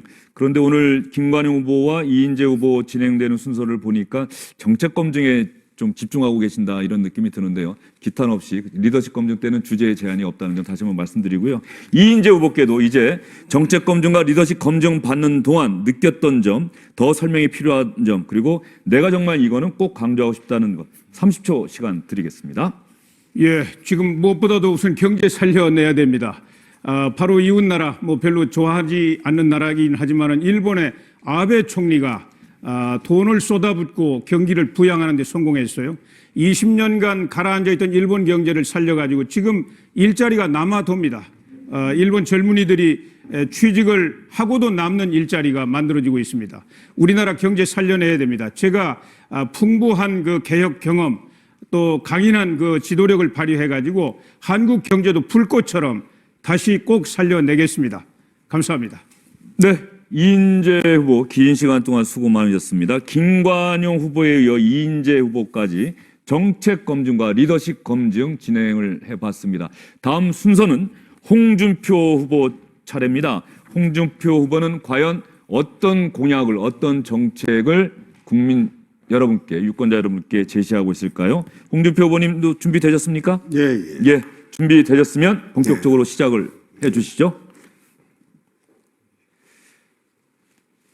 주시죠. 예, 지금 시작하시면 됩니다. 예. 첫 예. 페이지가 떠 있는 것 같습니다. 첫 페이지는 그 불의와 타협하지 않고 원칙을 지키는 사람이라고 했는데 문재인 후보는 저희들 보고 적폐라고 했는데 대한민국의 좌우 적폐가 다 있습니다. 제가 대통령이 되면 대한민국을 세탁기 엮고 한번 돌리고 난 뒤에 새롭게 시작하도록 하겠습니다. 약속은 반드시 실천하는 사람이라고 했는데 과거 그 한미 FTA 그거 약속을 하고 통과를 시킬 때 민주당과 통진당이 특히 통진당에서 본회의장에 그 최루탄까지 터뜨리는데 통과를 시켰습니다. 그리고 진주 어려운 폐쇄 때는 좌파들하고 싸워서 이긴 스트롱맨입니다. 그래. 지금 대한민국 천하대란입니다. 외교 안보 대란, 정치 대란, 경제 대란, 사회 대란 이 모든 이 대혼란을 일거에 조속한 시일 내에 정비를 해야 됩니다. 이것은 강력한 지도력이 없으면 이런 일을 할 수가 없습니다. 미국의 트럼프라든지 그다음에 중국의 시진핑이라든지 일본의 아베 러시아 푸틴 이런 분들은 전부 사실 스트롱맨들입니다. 이분들 사이에서 제대로 끌고 가려면 강력한 지도력이 있는 사람이 필요한 시점이다. 그래 생각을 합니다. 나라빚과 개인빚을 확 줄이겠습니다. 지금 나라빚은 1시간에 50억 원씩 매시간 불어나고 있습니다.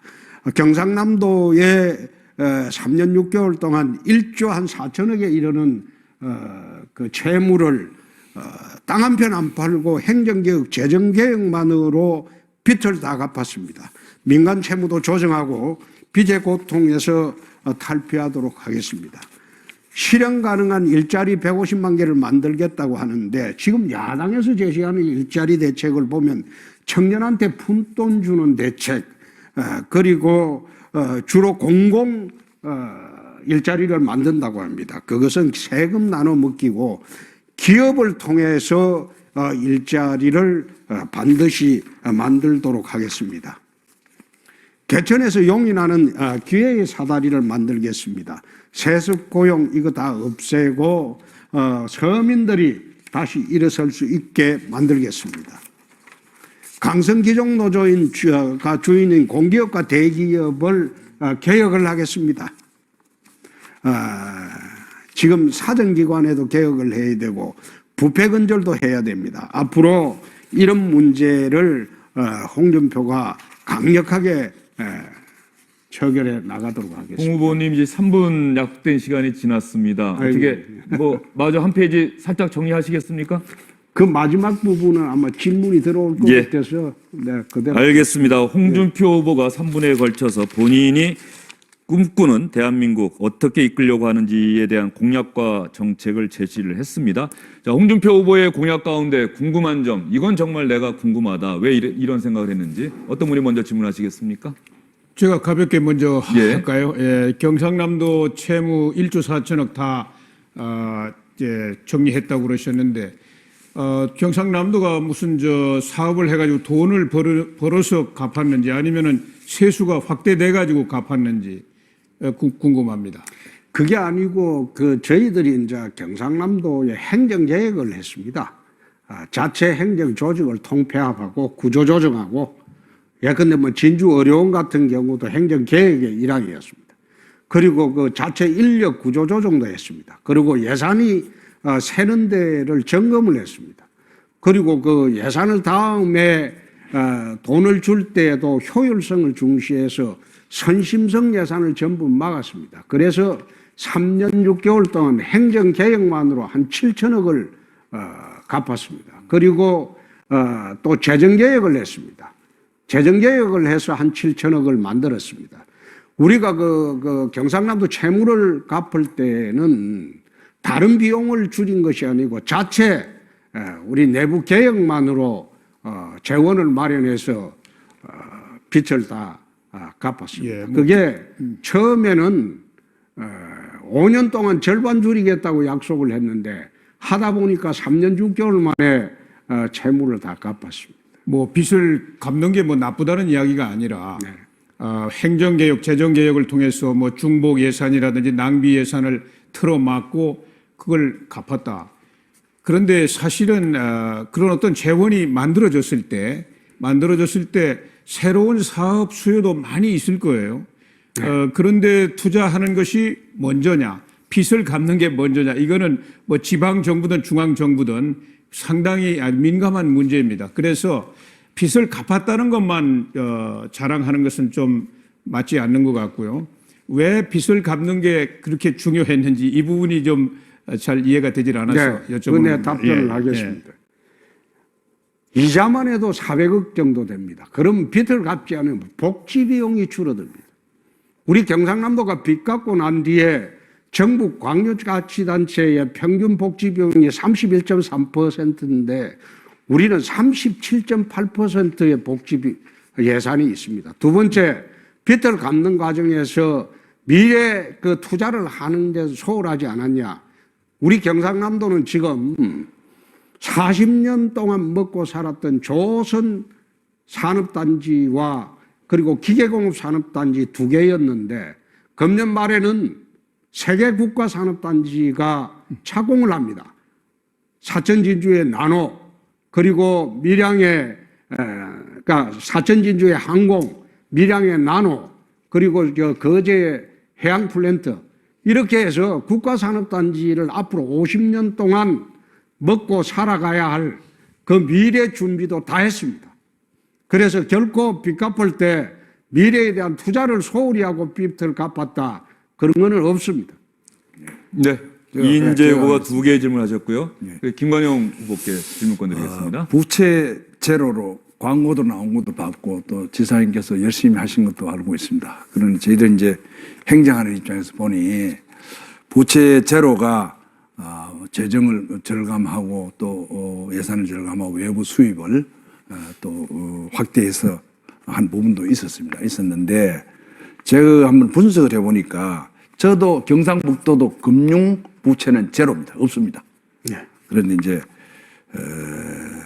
중소기업 지원 자금이라든지 이런 800몇 30억 되는 이런 자금이 또 장학 자금 뭐 30억 액수는 그렇게 많지 않습니다만은 그런 자금의 이동입니다 이게. 그래서 기금을 없애고 이걸 일반 예산을 편집해서 부채를 갚는 그건 좋은데 또 악성 부채를 끼는 걸 합니다만은 그렇다면 이제 후보님께서 서민 대통령으로 주장을 서로안을 거쳤는데 서민들이 써야 될 미래의 기금 급하면은 물론 예산으로 편성해서 할 수도 있으나마는 그런 기금을 옮기는 거죠. 그래서 그 서민 대통령으로 붙이기가 좀 민망하지 않느냐 그런 기금에 저는 단순하게 그렇게 또 보고 또 한 가지는 그래서 단지도 많이 하고 완전히 미래에 어떤 준비를 했다 하는데 투자 유치 액수를 보니까 그렇게 많지 않아요. 그래서 저는 1년에 작년에도 6조를 했습니다. 그럼 5조 평균 이렇게 하는데 해외 투자 유치를 이런 외부 자금이 들어와야 되지. 자체에 있는 기금을 가지고 그만한 공단이라든지 그 인프라를 설치하는 극히 어렵거든요. 그 사실에 대해서 제가 현재 이구심에 가서 뭐 잘 하시는데 또 한번 진단을 해보는 측면에서 오해 없기 바랍니다. 예. 그게 이제 기금 문제인데 그게 어떻게 보면 저희들이 재정계획으로 봤습니다. 기금이 지금 각 분야의 기금이 조성되어 있는데 그 기금의 예산으로 지금 이자율이 굉장히 낮습니다. 이자율이 낮아가지고 그 이자율만으로 그 운용이 되는 그 기금을 존치하고는 사실상 실효성이 없습니다.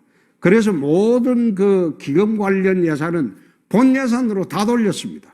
다 돌리고 이자율이 높을 때는 그 기금이 의미가 있어요. 의미 없게 이자율만 그 돈만 쌓아놓고 거기에 대해서 우리가 이자를 또 더 높은 이자를 물어내야 됩니다. 그래서 그걸 갖다가 제가 재정계획이라고 한 겁니다. 나중에 이자율이 높을 때는 다르죠. 근데 지금은 이자율이 낮아서 그건 도저히 기금 가지고는 그 사업을 할 수가 없어요. 그래서 그 기금을 폐지하고 거기에 운용되는 예산은 전부 본 예산으로 돌렸습니다.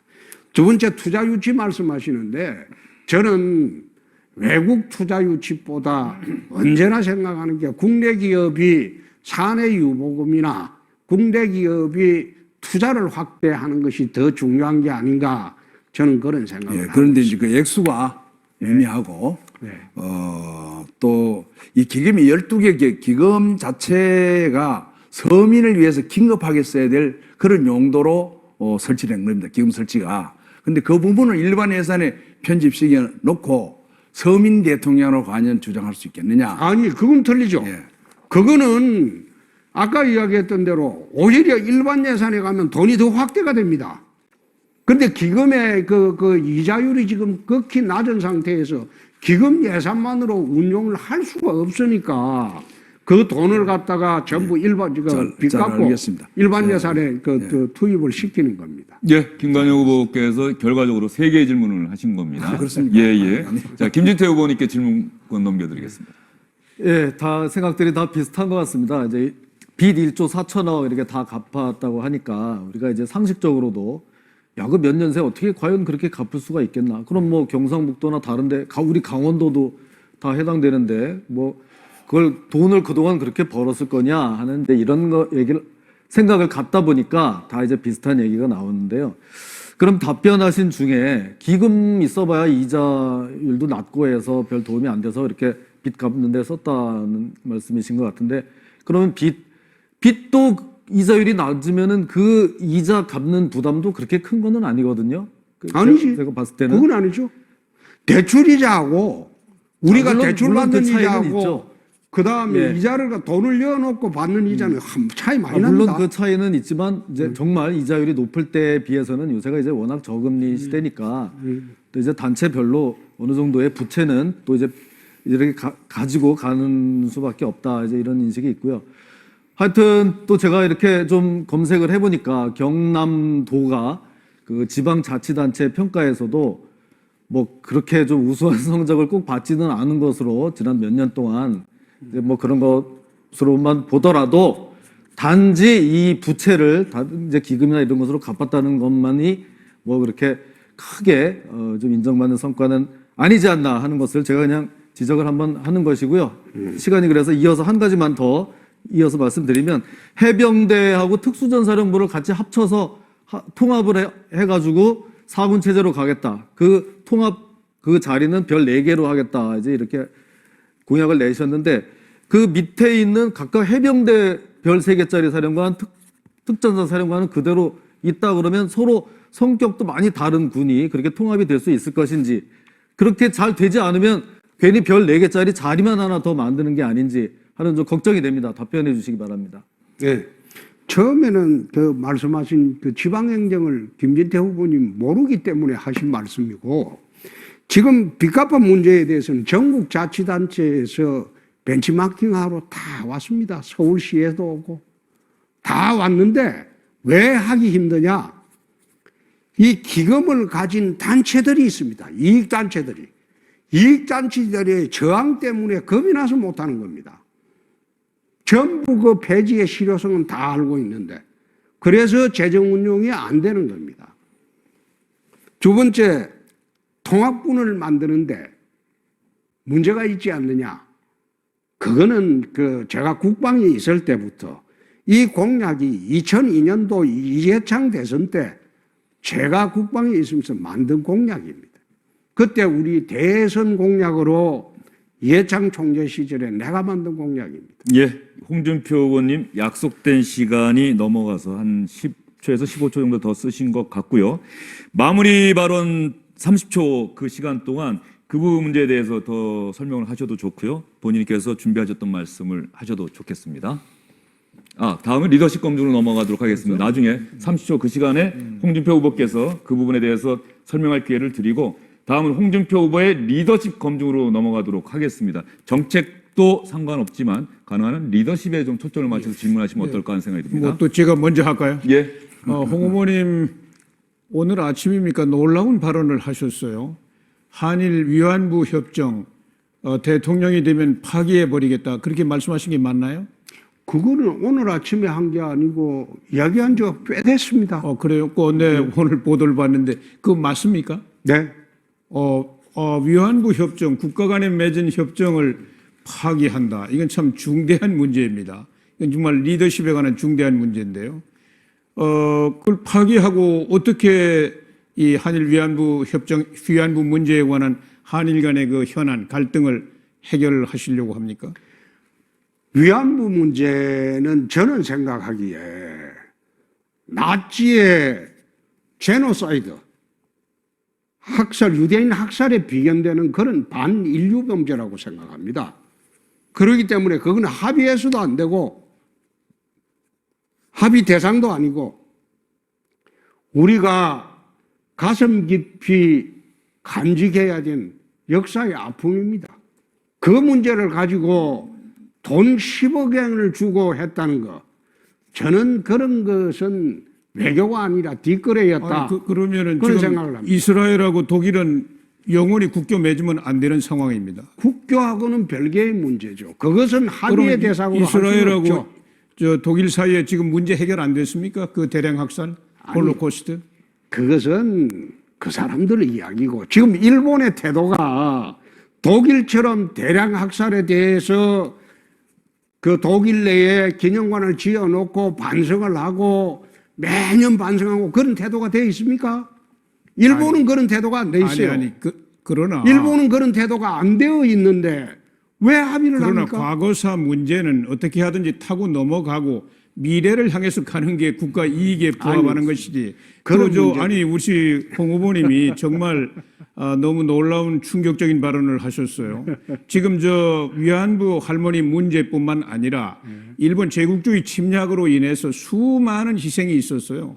뭐 중국 같은 경우도 뭐 난징 대학살 30만 명을 죽여버렸다는 거 아닙니까? 그런데 이런 문제들, 이건 하나의 과거의 큰 역사적인 아픔인데 어떤 형태로든 해결을 하고 미래로 나갈 수밖에 없는 거예요. 지금 10억엔 그거 이야기하는데 돈 액수가 문제가 아니라 그건 협정할 때 일본 정부가 자꾸 자기들 정부가 개입한 문제가 아니다, 민간 차원에서 이루어진 일이다, 이렇게 발뺌을 하니까 그걸 일본 정부가 공식적으로 개입을 했고 책임을 져야 되는 문제에 상징적으로 그 돈을 갖다 놓은 건데, 뭐 10억엔 그걸 가지고 팔아먹었다든지 이렇게 접근하는 거는 저는 좀 문제가 있다고 생각해요. 거기에 대한 답변을 다시 드리겠습니다. 독일하고 이스라엘하고 합의를 할 때는 그 독일의 태도에 문제가 있습니다. 독일은 그 학살에 대해서 철저히 반성을 했어요. 그리고 그걸 갖다가 기념관을 짓고 매년 그 기념일에 반성을 합니다. 수상이 나갔어요. 그런데 위안부 문제에 대해서 교과서에는 어떻게 실리고 일본 수상은 어떻게 대응을 하고 그걸 우리가 보고 있지 않습니까? 그걸 어떻게 독일하고 이스라엘을 아니, 그 비교를 문제는 합니까? 자, 그 이제 문제 제가 이민재 너무 잘 후보님. 압니다. 예, 아니, 그 그래서 한마디만. 질문은 충분히 전달이 된 것 같고요. 한마디만 예, 이야기해요. 예. 그 아주 짧게 문제는 제가 정리해 너무 주십시오. 잘 알고 있고 예. 그러나 그것 때문에 독일의 그런 전후 처리에 대한 태도 문제 때문에 한일 관계를 그냥 과거에 얽매여 가지고 한 발짝도 못 나가게 하면 우리나라가 더 손해인가요? 일본이 아니. 더 손해인가요? 한일 관계를 전부 그러자는 게 아니고 위안부 문제는 그런 문제가 아니라는 겁니다. 예, 뭐 좋습니다. 예, 알겠습니다. 이번에 김재태 후보님 계속 손을 열심히 드셨습니다. 아니, 저도 뭐 다른 거 준비한 게 많은데 위안부 예. 이게 글쎄요, 이거는 정말 그러네요. 저 위안부 협상에 대해서 계속 끊임없이 문제 제기를 하고 그 감성에 호소해서 뭐 이분들을 팔아먹었니 뭐니 하는 거는 좌파의 논리예요. 지금 우리 후보님은 바른정당 후보로 나오신 것도 아니고 국민의당 후보로 나온 것도 아닙니다. 근데 어떻게 또 워낙 놀라운 말씀들을 많이 하셔서 막 이렇게 그냥 넘어가는지 모르겠는데 지금 아까도 이 돈을 이렇게 받고 합의하도록 한 거는 뒷거래다 이런 말씀을 분명히 하셨습니다. 제가 듣기에는 이거 정말 지금 대통령 하시겠다고 나온 후보께서 바로 이전 정부에서 어쨌거나 어렵게 국가 간에 이렇게 합의를 한 거를 가지고 뒷거래라고 하면은 이건 완전히 지금 박근혜 정부를 다 정말 뭐 부인하겠다는 겁니까? 아무리 정말 좀 개인적으로는 문제가 있다고 생각이 되더라도 지난 정부에 한 거는 더군다나 외교 문제입니다. 이거는 좀 인정을 해야 국가 간의 이런 협약이나 이거의 연속성이 유지가 되는 거고요. 또 그 뭐 제가 이 한정된 시간에 다 말을 못 하는데 그렇게 하게 된 얼마나 그 또 애로사항이 있었겠습니까? 오죽하면 그렇게라도 합의를 하고 정말 한 발짝이라도 앞으로 나가려고 했겠습니까? 이걸 한 마디로 뒷거래다? 조금 너무 나가신 거 아닌가 하는 생각이 듭니다. 우선 그 논리를 좌파 논리라고 하는 것도 나는 이해하기 어렵습니다. 아무데나 좌파 논리 갖다 댄다고 해서 그게 좌파 논리가 아닙니다. 우파들이 그거 다 찬성한다? 그것도 아닙니다. 예? 그걸 어떻게 좌파 논리라고 그렇게 규정을 합니까? 그거 아무데나 갖다 대면 그게 다 그래 규정이 되는 겁니까? 또 이거는 국가 정신의 문제입니다. 나라 정신의 문제입니다. 예? 다른 거는 협의하고 합의하고 하더라도 독일의 제노사이드에 버금가는 유대인 학살에 버금가는 그런 일을 반인류 범죄를 합의를 해주려면 현재 독일이 어떻게 유대인 학살에 대응을 하고 국가적으로 어떻게 지도자들이 반성을 하고 독일 내에서 어떻게 지금 반성의 분위기가 있느냐 그걸 다 보고 30초 해야지. 지났으니까 하나 예. 그것도 지금 아무것도 안 하고 단순히 그거 나는 그걸 갖다가 아무데나 여기도 좌파 논리 되고 저기도 좌파 논리 되고 뭐. 근데 이해하기 어렵습니다. 예, 그것이 좌파 논리라는 거는 뭐 우리 오랜 시간 동안 우리 역사적 경험적으로 일본을 자꾸 그 친일파, 우파가 친일파라는 것에 색을 씌워가지고 이렇게 하려고 하는 그동안의 오랜 저 경험에 의해서 그렇게 말씀드렸다는 얘기를 드리고요. 또 아까 제가 이렇게 지적했던 국가 간의 뭐 협의 이런 것을 좀 너무 쉽게 이렇게 폄훼한 거 아니냐에 대해서는 특별한 뭐 답이 없으셨기 때문에 어느 정도는 그거는 조금 이렇게 과하게 했다는 거를 좀 인정한 게 아닌가 하는 생각을 해봤습니다. 거기에 대해서는 조금 이따가 또 답변을 좀 해주시고요. 좀 보면은 좀 저는 안 되는 건 안 되는 거거든요. 그런데 우리 후보님께서는 너무 능수능란하세요. 다 끌어안으시려고 이렇게 하는 좀 느낌을 받습니다. 예를 들어서 어제도 그 토론에서 국가보안법 그거요. 지난번 2007년 대선에서 제가 다시 한번 확인을 해봤어요. 그때 우리 후보님께서 나오셔서 반국가 단체 그 조항을 폐지하는 게 어떠냐. 당시 박근혜 후보에게 그렇지 않으면은 우리가 당시 그 당이 우리 맨날 반통일 세력으로 매도당한다. 이렇게까지 얘기를 하니까 그때 박근혜 후보가 아니 그거 저 국가보안법 반국가단체 조항 그거 있어서 불편한 게 뭐가 있나요? 그렇게 해가지고 되겠습니까? 이렇게 답변한 게 다 기록에 있더라고요. 그런데도 우리 후보님께서는 별로 그 바꾸려고 하지 않았는데 박근혜 뭐 이런 분들이 다 바꾸려고 했다. 그럼 완전히 반대로 이 답변을 어제 하셨거든요. 어떻습니까? 내가 참 그걸 또 이야기하려고 그래. 그 당시에 국가보안법 TF팀장이 저였고 김기춘 실장, 김용갑 위원, 소위 우리나라 극우 보수주의자들이 그 다 같이 있었습니다. 최병국 그 대검 공안부장까지 하신 분이. 그 사람들하고 다 합의된 안을 대표한테 준 겁니다. 예? 대표한테 줬는데 그 당시에 지금 열린우리당에서 국가보안법을 폐지하고 형법으로 대체하겠다고 했어요. 그래서 협상 과정에서 그게 철회되는 바람에 그게 없었던 것이지. 지금 박근혜 대표 이야기하는 거 그게 어디에서 나온지 모르겠는데 지금 삼성동 가서 그걸 확인해 볼까요?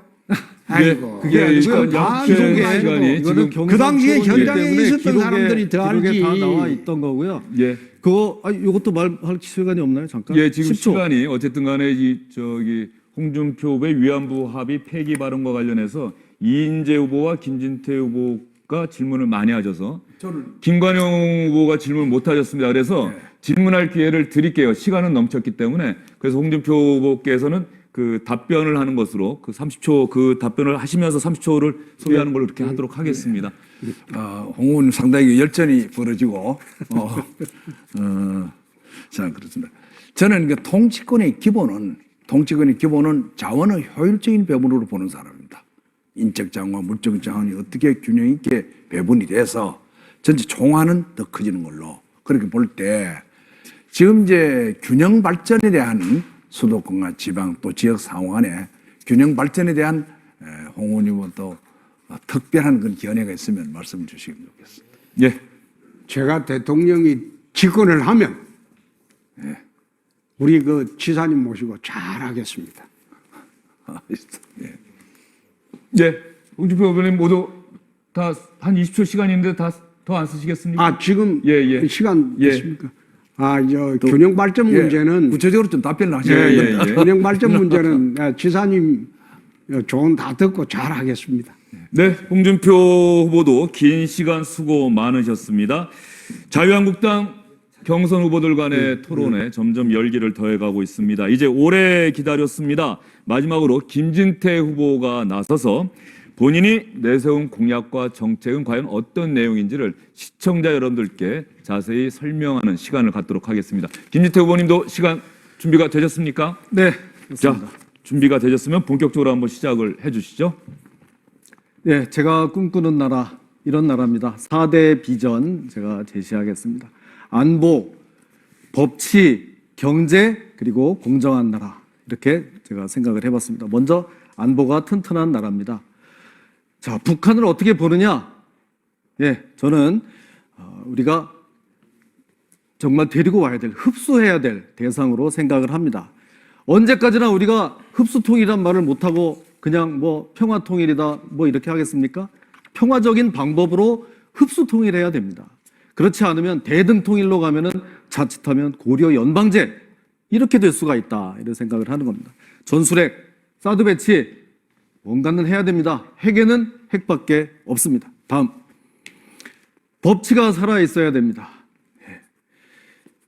사형 집행 확실하게 하겠습니다. 법이 있어도 지키지 않습니다.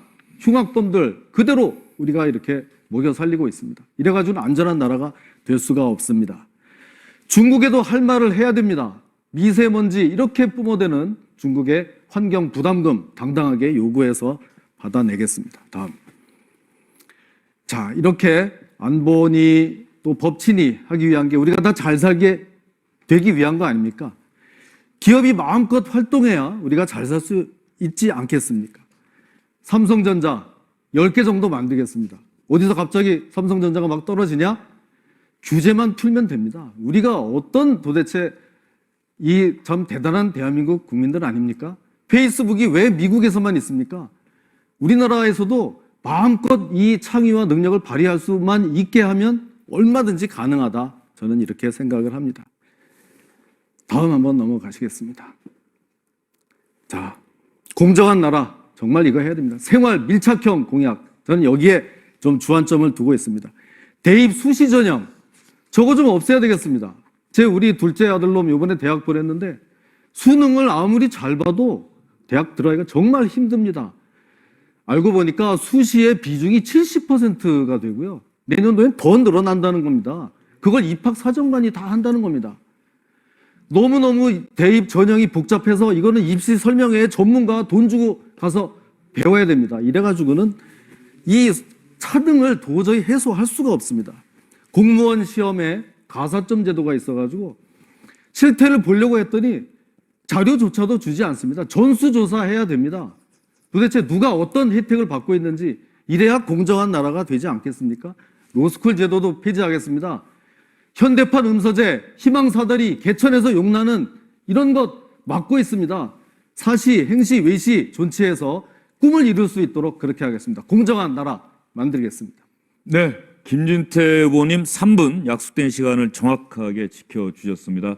김진태 후보가 제시한 공약, 나는 이게 궁금하다. 질문할 순서를 어떻게 정할까요? 어느 분이 먼저 하시겠습니까? 이인재 후보님 먼저 하시겠습니까? 제가 먼저 홍준표 후보님 먼저 하시겠습니까? 홍 후보 먼저 하시죠. 예. 사법시험을 부활하실 생각이십니까? 네, 존치. 예. 그러면 로스쿨 제도를 어떻게 해야 되겠습니까? 그러니까 로스쿨 제도를 현재 지금 진행돼서 로스쿨 변호사가 많이 나왔습니다. 맞습니다. 저도 뭐 사법시험 제도 부활하는 거 찬성합니다. 찬성하는데 네. 그럼 이 로스쿨 제도를 어떻게 해야지 사법시험 제도를 부활을 시키겠습니까? 거기에 대해서 좀 말씀해 주시죠. 네, 역시 그 예리한 질문을 해주셨습니다. 지금 로스쿨이 아무리 문제가 많더라도 또 어렵게 시행되고 있는 제도를 없앤다는 게 쉽지 않습니다. 그래서 저도 정말 고민을 많이 했습니다. 그런데 로스쿨 제도의 문제가 우리 보통 여러분들이 생각하시는 이상입니다. 그래서 저는 처음에는 좀 점진적으로 사시가 올해로 이제 끝이 나야 되거든요. 본래 한시법으로 해서. 그래도 이거를 좀 더 두자. 그래서 한번 같이 이렇게 가보자. 사실을 준비하는 학생들이 생각보다 많습니다. 이 사람들이 올해 이제 문을 닫는다고 하니까 절절하게 이거를 좀 기회를 달라고 요구를 하고 있습니다. 그래서 당분간은 같이 좀 가다가 이 정말 현대판 음서제, 이 로스쿨은 점차 줄여서 오히려 원래대로 복귀를 하는 것을 제 공약으로 했습니다. 이게 노무현 정부 때 로스쿨 제도가 생겼는데 이 적폐인 사람들이 이런 제도를 무리하게 만들다 보니까 제도 자체가 이제 우리 사회에 큰 부담이 되고 있다. 이렇게 말씀드립니다. 네, 이인재 후보님. 김 후보님, 삼성전자 같은 대기업을 10개 이상 만들어야 된다. 자연적으로 10개, 20개, 30개 생겨나도록 환경을 해야지 정부가 인위적으로 만들래야 만들 수가 없고요. 또 삼성전자보다 훨씬 더 강했던 노키아라든지 소니가 다 없어져 버렸습니다. 삼성전자가 더 아주 현대적인 경쟁력 있는 기업으로 커 나가는 게 문제예요, 오히려. 그거를 위해서 나는 저렇게 원칙 없는 세습이 계속되는, 그리고 뭐 이 서민 경제 영역을 침탈한다든지 불공정한 내부 거래가 성행한다든지 이런 재벌의 그 모순 이런 거를 개혁을 해야 된다고 생각합니다. 지금 그것이 중요하고요. 또 말하자면 벤처 이 생태계가 밀림처럼 이렇게 양성이 돼야만 거기서 새로운 강자들이 계속 등장한다. 미국도 전통적인 뭐 GM이나 포드나 ABM이나 뭐 보잉이나 이런 것들은 저 뒤에 있지 않습니까? 전부 3차, 4차 산업혁명을 선도하는 그런 기업들이 맨 앞에 다 위치하고 있는데요. 우리나라도 그런 미래지향적인 생각을 가지고 경제정책을 추진해야 된다고 생각을 하는데 너무 삼성전자를 뭐 불패 이런 그 기업으로 생각하시고 그런 거를 또 계속 만들 수 있다 이런 거는 조금 문제가 있지 않나 생각합니다. 네, 맞습니다. 국가에서 삼성전자 어떻게 10개씩 만듭니까? 지금 그런 시대도 아니고요. 좋은 지적해 주셨고요. 저도 그런 뜻은 아니고 지금 지적해 주신 그 방향 그대로 가고 있습니다. 삼성전자, 이런 대기업, 대선에까지 나와서 대기업의 편을 드는 것처럼 보이는 이런 말을 할 수 있는 후보 아마 많지 않을 겁니다. 그러나 우리는 불편하지만 진실을 알아야 된다 이런 생각을 하는 거고요. 재벌을 해체해야 된다. 재벌의 폐해 온갖 이런 것을 욕을 하면서 자녀들은 거기를 꼭 들여보내고 싶어 하고 우리의 경제는 처음부터 대기업 위주의 수출 주도형으로 이렇게 짜여졌다는 현실을 외면할 수 없습니다. 자, 중소기업 우리나라는 제가 실태를 보니까 중소기업 너무 많은 과보를 받고 있어서 여러 가지 여건이 갖춰져도 대기업으로 뛰어 올라가고 싶지가 않을 정도예요. 중소기업에 지원되는 각종 제도가 250개, 270개라고 합니다. 그런데 대기업으로 가면 250개의 각종 제약이 와가지고 괴롭히는 거예요. 제가 국회에서 지금까지도 그 기업 의결권까지 제한하는 그 모든 이런 법들을 막아내고 있습니다. 그래서 우리는 이제 그런 여건만 조성해주면 된다. 이 훌륭한 대한민국 국민들에게 대한민국에도 미국의 페이스북 주커버그 같은 인물이 왜 없냐. 그래서 괴롭히지만 않고 잘 이렇게 놔주기만 하면 그런 삼성전자 10개가 저절로 생겨날 거다 이런 생각입니다. 뭐 제가 절대로 재벌 기업 그걸 뭐 부정적으로 생각하는 게 아니에요. 재벌 기업은 더 국민의 사랑을 받으면서 세계적인 경쟁력 갖는 기업으로 키워야 된다. 그러기 위해서 부정적인 요인들을 개혁을 해내야 된다. 이런 말씀을 드린 겁니다. 예. 예, 답변은 뭐 필요로 한 말씀 아니신 것 같고요. 김관영 후보님 어떤 질문 하시겠습니까? 저는 대기업 규제를 풀고 규제 프리존 지역을 중소기업도 만들자 하는 건 동의를 합니다. 그런데 이제 우리나라 재벌 형성 과정을 보면 대기업 형성 미안합니다. 대기업 형성 과정을 보면은 그 경제개발 계획에서 또 IMF 이런 과정을 거치면서 그래도 대기업이 역할을 절대적으로 한 겁니다. 대량 해고를 막고 그래서 정부에 지원을 했는데 이게 너무 커졌어요. 규모가 너무 커져서 이제 정부가 감당을 할 수 없습니다. 지금 박근혜 정부에서도 감당을 못했습니다. 그래서 이 큰 정부입니다. 정부 단순한 기업을 보면 안 됩니다. 이게 그런 역할을 정보 특히 정보라든지 해외 관련은 제가 투자 유치를 해보니까 많은 기업을 해외 기업을 만나고 있습니다. 그분들은 뭐냐 하면은 기업을 대차 대조표 개념에서 보는 것이 아니고 손익계산서 측면에서 보는 겁니다. 그러니까 일단 투자가 되면은 상품을 제품 만들어서 또 수출해서 이익이 되면 무조건 들어오는 겁니다. 그러니까 외국 기업은 수도권에 잘 들어오질 않습니다. 지방에도 들어오는 이유가 그렇게 합니다. 그러면은 대기업이 갖고 있는 한 사례입니다. 한 번 기업이 잘못해도 갖고 있는 땅값이 오르면은 엄청스러운 또 이익이 생기는 그런 측면을 제가 여러 번 보게 되는데 그런 것을 이제 좀 제가 얘기하는 탐욕입니다. 탐욕. 그런 걸 좀 조정을 해서 하라는 거지 이거를 대기업을 뭐 규제를 해가지고 그리고 지금 현재 뭐 수사가 되고 막 이래 기업을 잡아는 그런 것은 좀 상가하고 기업에 좀 인센티브를 줘서 그 돈이 산업 자금으로 좀 흘러갈 수 있도록 그런 하는 장치에 대해서 좀 말씀을 주죠. 네. 그 정말 대기업에 대한 오해와 편견이 굉장히 많다는 생각을 하고요. 우리 후보님께서 몇 차례에 걸쳐서 이제 사내 유보금에 대한 문제도 지적하셨고 또 거기에 대해서 별도의 과세를 하는 그런 말씀도 하신 거로 제가 봤는데요. 세금이 너무 많지 않을까요? 우리 기업들 입장에서 봤을 때는 노조 이렇게 강성이지 세금 너무 많지. 이래서 이 대한민국에서는 도대체 기업을 하기가 아까 제가 말씀드린 규제는 이제 또 둘째 문제로 하더라도 세금 자체가 너무 많습니다. 근데 보니까 벌써 법인세를 막 올리겠다고 지금 저 좌파 후보들은 막 그렇게 들고 나오고 있어요. 지금 전 세계에서 법인세를 다 내리려고 미국이 우리보다 법인세가 더 많아서 뭐 45% 정도였다는데 트럼프가 그거를 3분의 1로 싹둑 내리겠다고 해서 대통령까지 당선됐거든요. 그런데 우리는 전 세계에서도 높은 정도 수준인 그 한 25%까지 되는 그거를 오히려 더 늘리겠다고 하는 아주 희귀한 나라가 돼버렸습니다. 그러면서 이 국부는 어디서 저절로 막 나오는 것처럼 저는 하여튼 다른 것보다도 복지 막 퍼주기 뭐 이런 거 마음껏 그런 얘기를 하면서 돈 벌 구멍은 쫓아다니면서 막고 있어요. 우리들이 아니라 좌파 이런 분들이. 이거는 정말 국민에게 진실을 말해야 된다. 이런 생각을 하고 있습니다. 네, 잘 알겠습니다. 네, 뭐 홍준표 후보님 질문 더 추가 하시겠습니까? 정책질의 안 하고 딴 거 물어봐도 돼요? 리더십 검증 때 그러면 먼저 질문권을 예. 드리겠습니다. 이인재 후보님 추가 질문하실 거 있습니까? 예, 뭐 저도 리더십 그때 하는 게 맞겠습니다. 지금. 그러면 예. 김관영 후보께서 이 정책과 공약 네, 한번 더. 더 하시죠. 국가 안보에 대해서 특별한 그런 소신이 있고 또 원칙을 지키는 그런 김진태 후보님 아주 훌륭한 그런 젊은 지도자로 봅니다.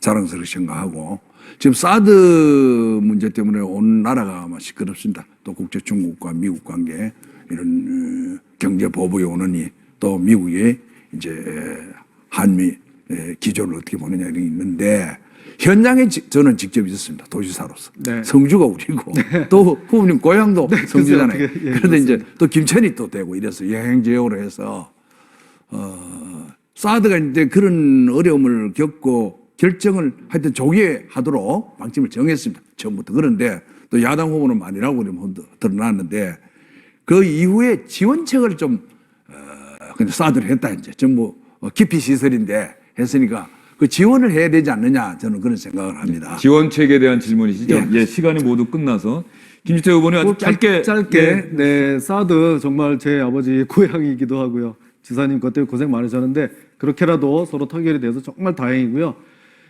그렇게 서로 자기 집 안방은 안 돼 이렇게 해가지고는 정말 나라가 굴러갈 수가 없죠. 그래서 양보를 해주신 거고 거기에 상응하는 지원은 꼭 이루어져야 된다. 감사합니다. 예, 자연스럽게 김진태 후보의 리더십에 대한 검증으로 넘어가도록 하겠습니다. 말씀드린 대로 홍준표 후보께 먼저 질문권 드리겠습니다. 김진태 후보님께서는 이번에 뭐 토론 과정에서도 내가 쭉 좀 느꼈고 밖에서 이제 평도 들어보면 이제 마지막 친박이라고 합니다. 마지막 친박. 그걸 갖다 요즘 골박이라고 합니다. 골수 친박이라고. 그 이야기를 이렇게 하고 있던데 또 한 곳에서는 그 너무 거구 시각이 아니냐. 마지막 친박 골박이라는 그 골수 친박이라는 거기 이제에 대한 입장과 그리고 한쪽에서는 너무 거구 시각으로 보이지 않느냐. 그래서 본인의 이념적 좌표가 어디쯤이라고 생각하십니까? 네. 그 뒷부분부터 말씀드리겠습니다. 저는 우리 보수 우파의 정중앙에 있다고 생각합니다. 극우요? 이거는 무슨 저 좌파들이 저한테 저를 흠집내려고 보통 이제 쓰는 말인데요. 제가 무슨 항공기 뭐 어디 납치를 하자 그랬습니까? 무슨 인종 폄하적인 발언을 했습니까? 항공기 납치는 옛날에 테러리스트지. 검사 생활할 때 무슨 뭐 고문을 했습니까? 그런 거 아니거든요. 무슨 차이가 있을까요? 저는 항상 옳다고 생각하는 것에 자리를 바꾸지 않고 그 자리를 지켰기 때문에 왔다 갔다 하는 사람들이 봤을 때는 야, 좀 어떻게 저러냐 해서 뭐 이제 그런 얘기가 나온다. 오히려 저는 그렇게 생각하고요. 또 하나 이제 친박에 뭐 이제 하도 이름도 많은데 이제 골박까지 이제 나온 모양인데 그 뭐에 무슨 박 붙이는 거는 이제 우리 없기로 하지 않았습니까? 그 뒤에 박이 권력자라야 뭘 붙이죠. 더 이상 그런 식으로 놀리는 말 이제 하지 마시고요. 민간인으로 가셨다가 이제 영장까지 청구되지 않았습니다. 가련한 분이 되셨습니다. 그래서 그런 거 이제 전혀 없고 제가 몇 번 말씀드렸는데 저는 박을 위해서 여기까지 온 게 아닙니다. 나라를 위해서 싸우다 보니까 제가 처음에 국회의원 됐을 때는 MB 대통령이었는데도 그때도 열심히 싸웠고 항상 그런 자세로 한다 이런 말씀드립니다. 네, 이인재 후보님. 예. 김 후보님은 흡수 통일하고 자체 핵무장 주장했는데 간단하게 이렇게 토론해 보시죠. 네. 우선 북한 핵 보유 인정하십니까? 뭐 안 하죠. 안 하죠. 그쵸, 그러면은 현실적으로 북한 방법이 핵은 없다고 지금 생각하죠. 그러니까 북한 핵은 우리 대한민국하고 국제사회가 공조해가지고 어떻게 하든지 폐기시켜야 될 대상으로 생각하지 않습니까? 맞습니다. 그런데 이런 상황에서 자체 핵무장을 지금 들고 나오면 오히려 북한 핵을 정당화시켜주는 거 이런 생각은 안 하십니까? 우리가 어떻게 하든지 북한이 그걸 포기를 안 하니까 그런 거죠. 아니. 예, 안 하니까. 아니지. 무조건 지금은 북한 핵을 드러내는 노력을 해야지. 북한 핵을 기정사실화 시켜주고 핵 보유를 인정하는 걸 전제로 해가지고 우리가 핵 무장을 하겠다고 하면 후보님, 안 되지 그러면 않습니까? 드러내는 방법은 두 가지밖에 없지 않을까요? 스스로 그 사람들이 스스로 포기하는 거, 폐기하는 거, 아니면은 가서 강제로 파괴시키는 것밖에는 없잖아요. 아니 그 뭐 꼭 그런 것만 네. 있는 건 아니죠. 북한 내부의 정세가 급변해가지고 북한 체제가 와해된다든지 또 이렇게 뭐 개방 개혁으로 나온다든지 이렇게 되면은 자신들이 스스로 이제 포기할 수가 있습니다. 하여튼 어떻게 하든지 간에 지금은 북한 핵을 드러내야 되는데 집중해야지. 오히려 우리 대한민국이 핵을 개발하겠다 이리 되면은 북한 핵을 오히려 정당화시켜준다. 그래 그 점을 제가 좀 유념을 하시는 게 좋겠다 이런 말씀을 드리고요. 그 다음에 이제 흡수 통일 이야기가 나왔는데 독일 통일이 흡수 통일이라고 보시는 거죠. 네, 맞습니다. 예, 그런데 독일 사람들은 자신들의 통일을 흡수 통일이라고 생각하지 않습니다. 왜냐하면은 뭐 겉으로 보면은 서독 기본법 아래 말하자면 독일이 연방제니까 동독의 그 6개 란트를 부활해 가지고 서독 연방 공화국에 이렇게 갖다 편입을 했기 때문에 이게 이제 흡수 아니냐 이런데 사실은 동독 그 공산당 체제가 와해되고 나서 동독 주민들이 자유투표 해가지고 의회 만들었어요. 그래서 거기서 자기들이 다 의결을 해가지고 그래서 아주 민주적으로 이렇게 통일을 했고 통일 이후에 동독의 몫은 다 동독 주민들의 것입니다. 절대로 서독이 거기 뭐 들어가가지고 뭐 점령하듯이 이렇게 안 했다고. 그러기 네. 때문에 이런 걸 나는 합류 통일이라고 말하는데요. 네. 우리가 북한을 그렇게 접근해야 된다고 생각하는데 어떻게 답변 생각하십니까? 드리겠습니다. 우리 후보님 뭐 아주 다른 나라의 이 법제까지 워낙 정통하시기 때문에 또 그렇게 들으면 그럴 수도 있겠구나 하는 생각이 드는데 적어도 동서독 통일에 당시에 서독 사람들은 지금 우리처럼 저쪽 체제 동독 공산주의를 인정하고 그게 간 것이 아니었습니다. 나중에 뭐 그렇게 연방 의회를 구성하고 한 것은 좀 그런 절차적으로 그런 모양을 갖춰서 갔던 것뿐이지 자신감을 가지고 자본주의 자유민주주의 체제로 어떻게든 끌어올려는 실제적인 그런 노력을 했고 결과도 그렇게 됐다는 것이고 거기와 우리의 또 가장 큰 차이는 당시 그 서독에는 지금 우리처럼 이런 종북 좌익 세력이 없었다는 겁니다. 그래서 좀 더 수월했는데 지금 우리들은 갈 길이 더욱 멀다. 이렇게 그냥 그러니까 말씀드리겠습니다. 뭐 용어를 쓸 때 뭐 흡수하면은 뭐 예속적으로 또 우리가 보복을 한다든지 이런 게 연상이 되니까 그런 저항을 막기 위해서 이렇게 합리적인 통일 추구하는 걸로 이렇게 좀 정리를 해주면 좋을 것 같습니다. 좀 예, 감사하겠습니다. 이인재 후보와 김진태 후보가 아주 일문일답식의 그런 검증이 있었고요. 김관영 후보님 리더십과 관련해서 또는 정책과 관련해서 추가 질문 해주시죠. 정치인 노선에 관한 문제라고 봅니다. 사실 진보냐 보수냐 이거는 이념이 아니고 노선입니다. 노선. 우리나라의 이념은 자유주의입니다. 자유주의. 그렇죠. 정치는 민주주의. 자유민주주의가 정치가 우리나라의 이념입니다. 그 점이 자꾸 이렇게 혼란이 일어나서 제가 정리를 하고 넘어가고 근데 골박 이런 얘기를 들으면 저도 또 그런 용어도 있구나.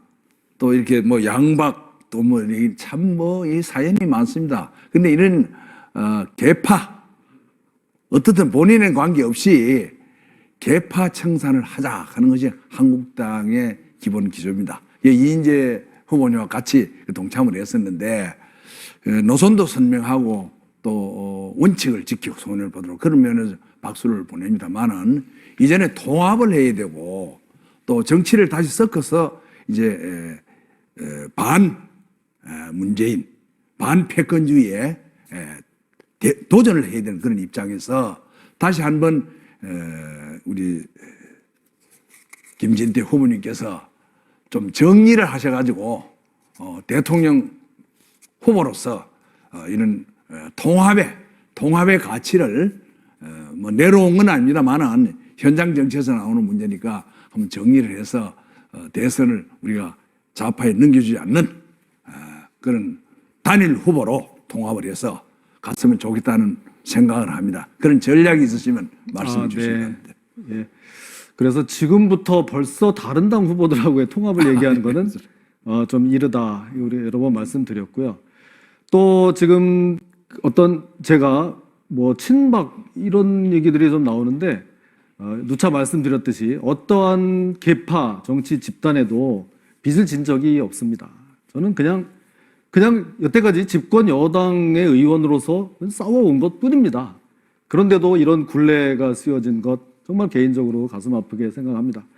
아무런 빚을 진 것도 없고 그냥 오직 이 젊음과 소신, 용기 이거밖에 없습니다. 그래서 저는 모든 것에서 자유롭고 원칙을 지킬 수가 있다 이렇게 생각을 합니다. 그래서 뭐 통합 뭐 이런 이야기들 또 뭐 질문하시게 통합 얘기를 하시는데 그냥 표를 구걸하러 다니는 그런 통합은 곤란하지 않냐. 원칙을 가지고 지키고 있으면서 국민들, 유권자들의 신뢰를 얻도록 끌어당겨야 되는 것이 아닌가 이런 생각을 합니다. 네. 김진태 후보의 정책과 리더십 검증 모든 시간이 끝났습니다. 김진태 후보에게도 30초의 시간을 더 드리겠습니다. 예, 저는 뭐 그렇습니다. 아까 이렇게 말씀드렸듯이 정말 좀 제대로 된 나라 좀 한번 만들어 보고 싶습니다. 이렇게 뭐 탄핵이 됐는데도 끝까지 따라가서 거기를 꼭 구속까지 시켜야 되는 있고 이런 사회 이렇게 가야만 되겠습니까? 좀 상식이 통하고 공정하고 양쪽에 너무 억울한 사람이 없게 하는 좀 그런 따뜻한 그런 나라가 좀 됐으면 좋겠습니다. 제가 한번 꼭 만들어 보겠습니다. 김진태 후보께서도 긴 시간 수고 많으셨습니다. 이제 자리로 이동해서 앉아주시기 바라고요.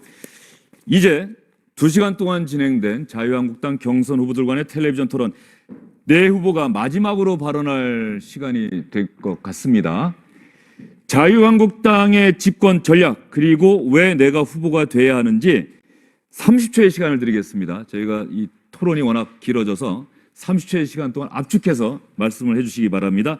이인재, 홍준표, 김진태, 김관용 후보 순서로 답변을 해주시기 바랍니다. 먼저 이인재 후보. 예, 제가 노동부 장관이나 경기도지사로서 수많은 개혁을 성공시킨 경험이 있습니다. 또 이번 대선은 텔레비전 토론 3번으로 끝이 납니다. 제가 좌파 후보를 압도적으로 텔레비 토론에서 눌러가지고 꼭 보수 우파 우리 자유한국당의 승리를 견인하겠습니다.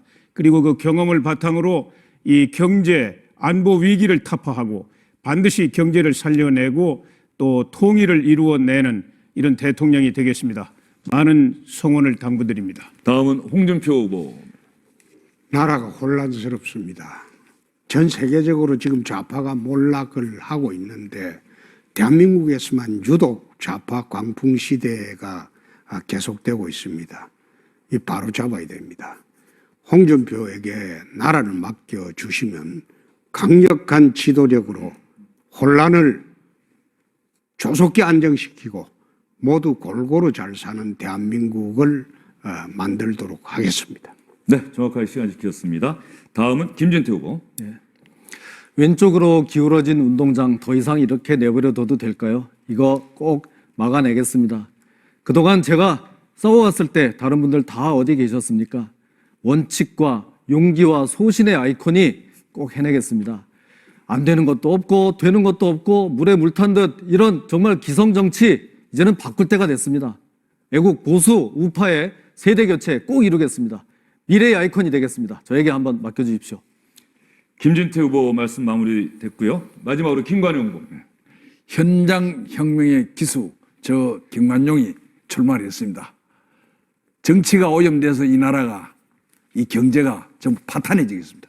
대통령이 초유의 탄핵을 당하는 이제 좀 바꿔야 됩니다. 과감하게 기득권을 내려놓고 잘못했다고 국민들의 용서를 구해야 됩니다. 저는 통합의 지도자로서 노련한 뱃사공이 물길을 잘 알아서 갈 수 있도록 국민이 지금 불안합니다. 경제도 불안, 사회도 불안, 안정을 시키겠습니다. 저 김관용, 관용의 정치 시작되도록 도와주시기 바랍니다. 네, 네 후보 모두 긴 시간 정말 수고 많으셨습니다. SBS가 마련한 자유한국당 경선 후보 초청 텔레비전 토론 2시간 동안 진행됐습니다. 여기서 마무리하도록 하겠습니다. 시청해주신 여러분 고맙습니다.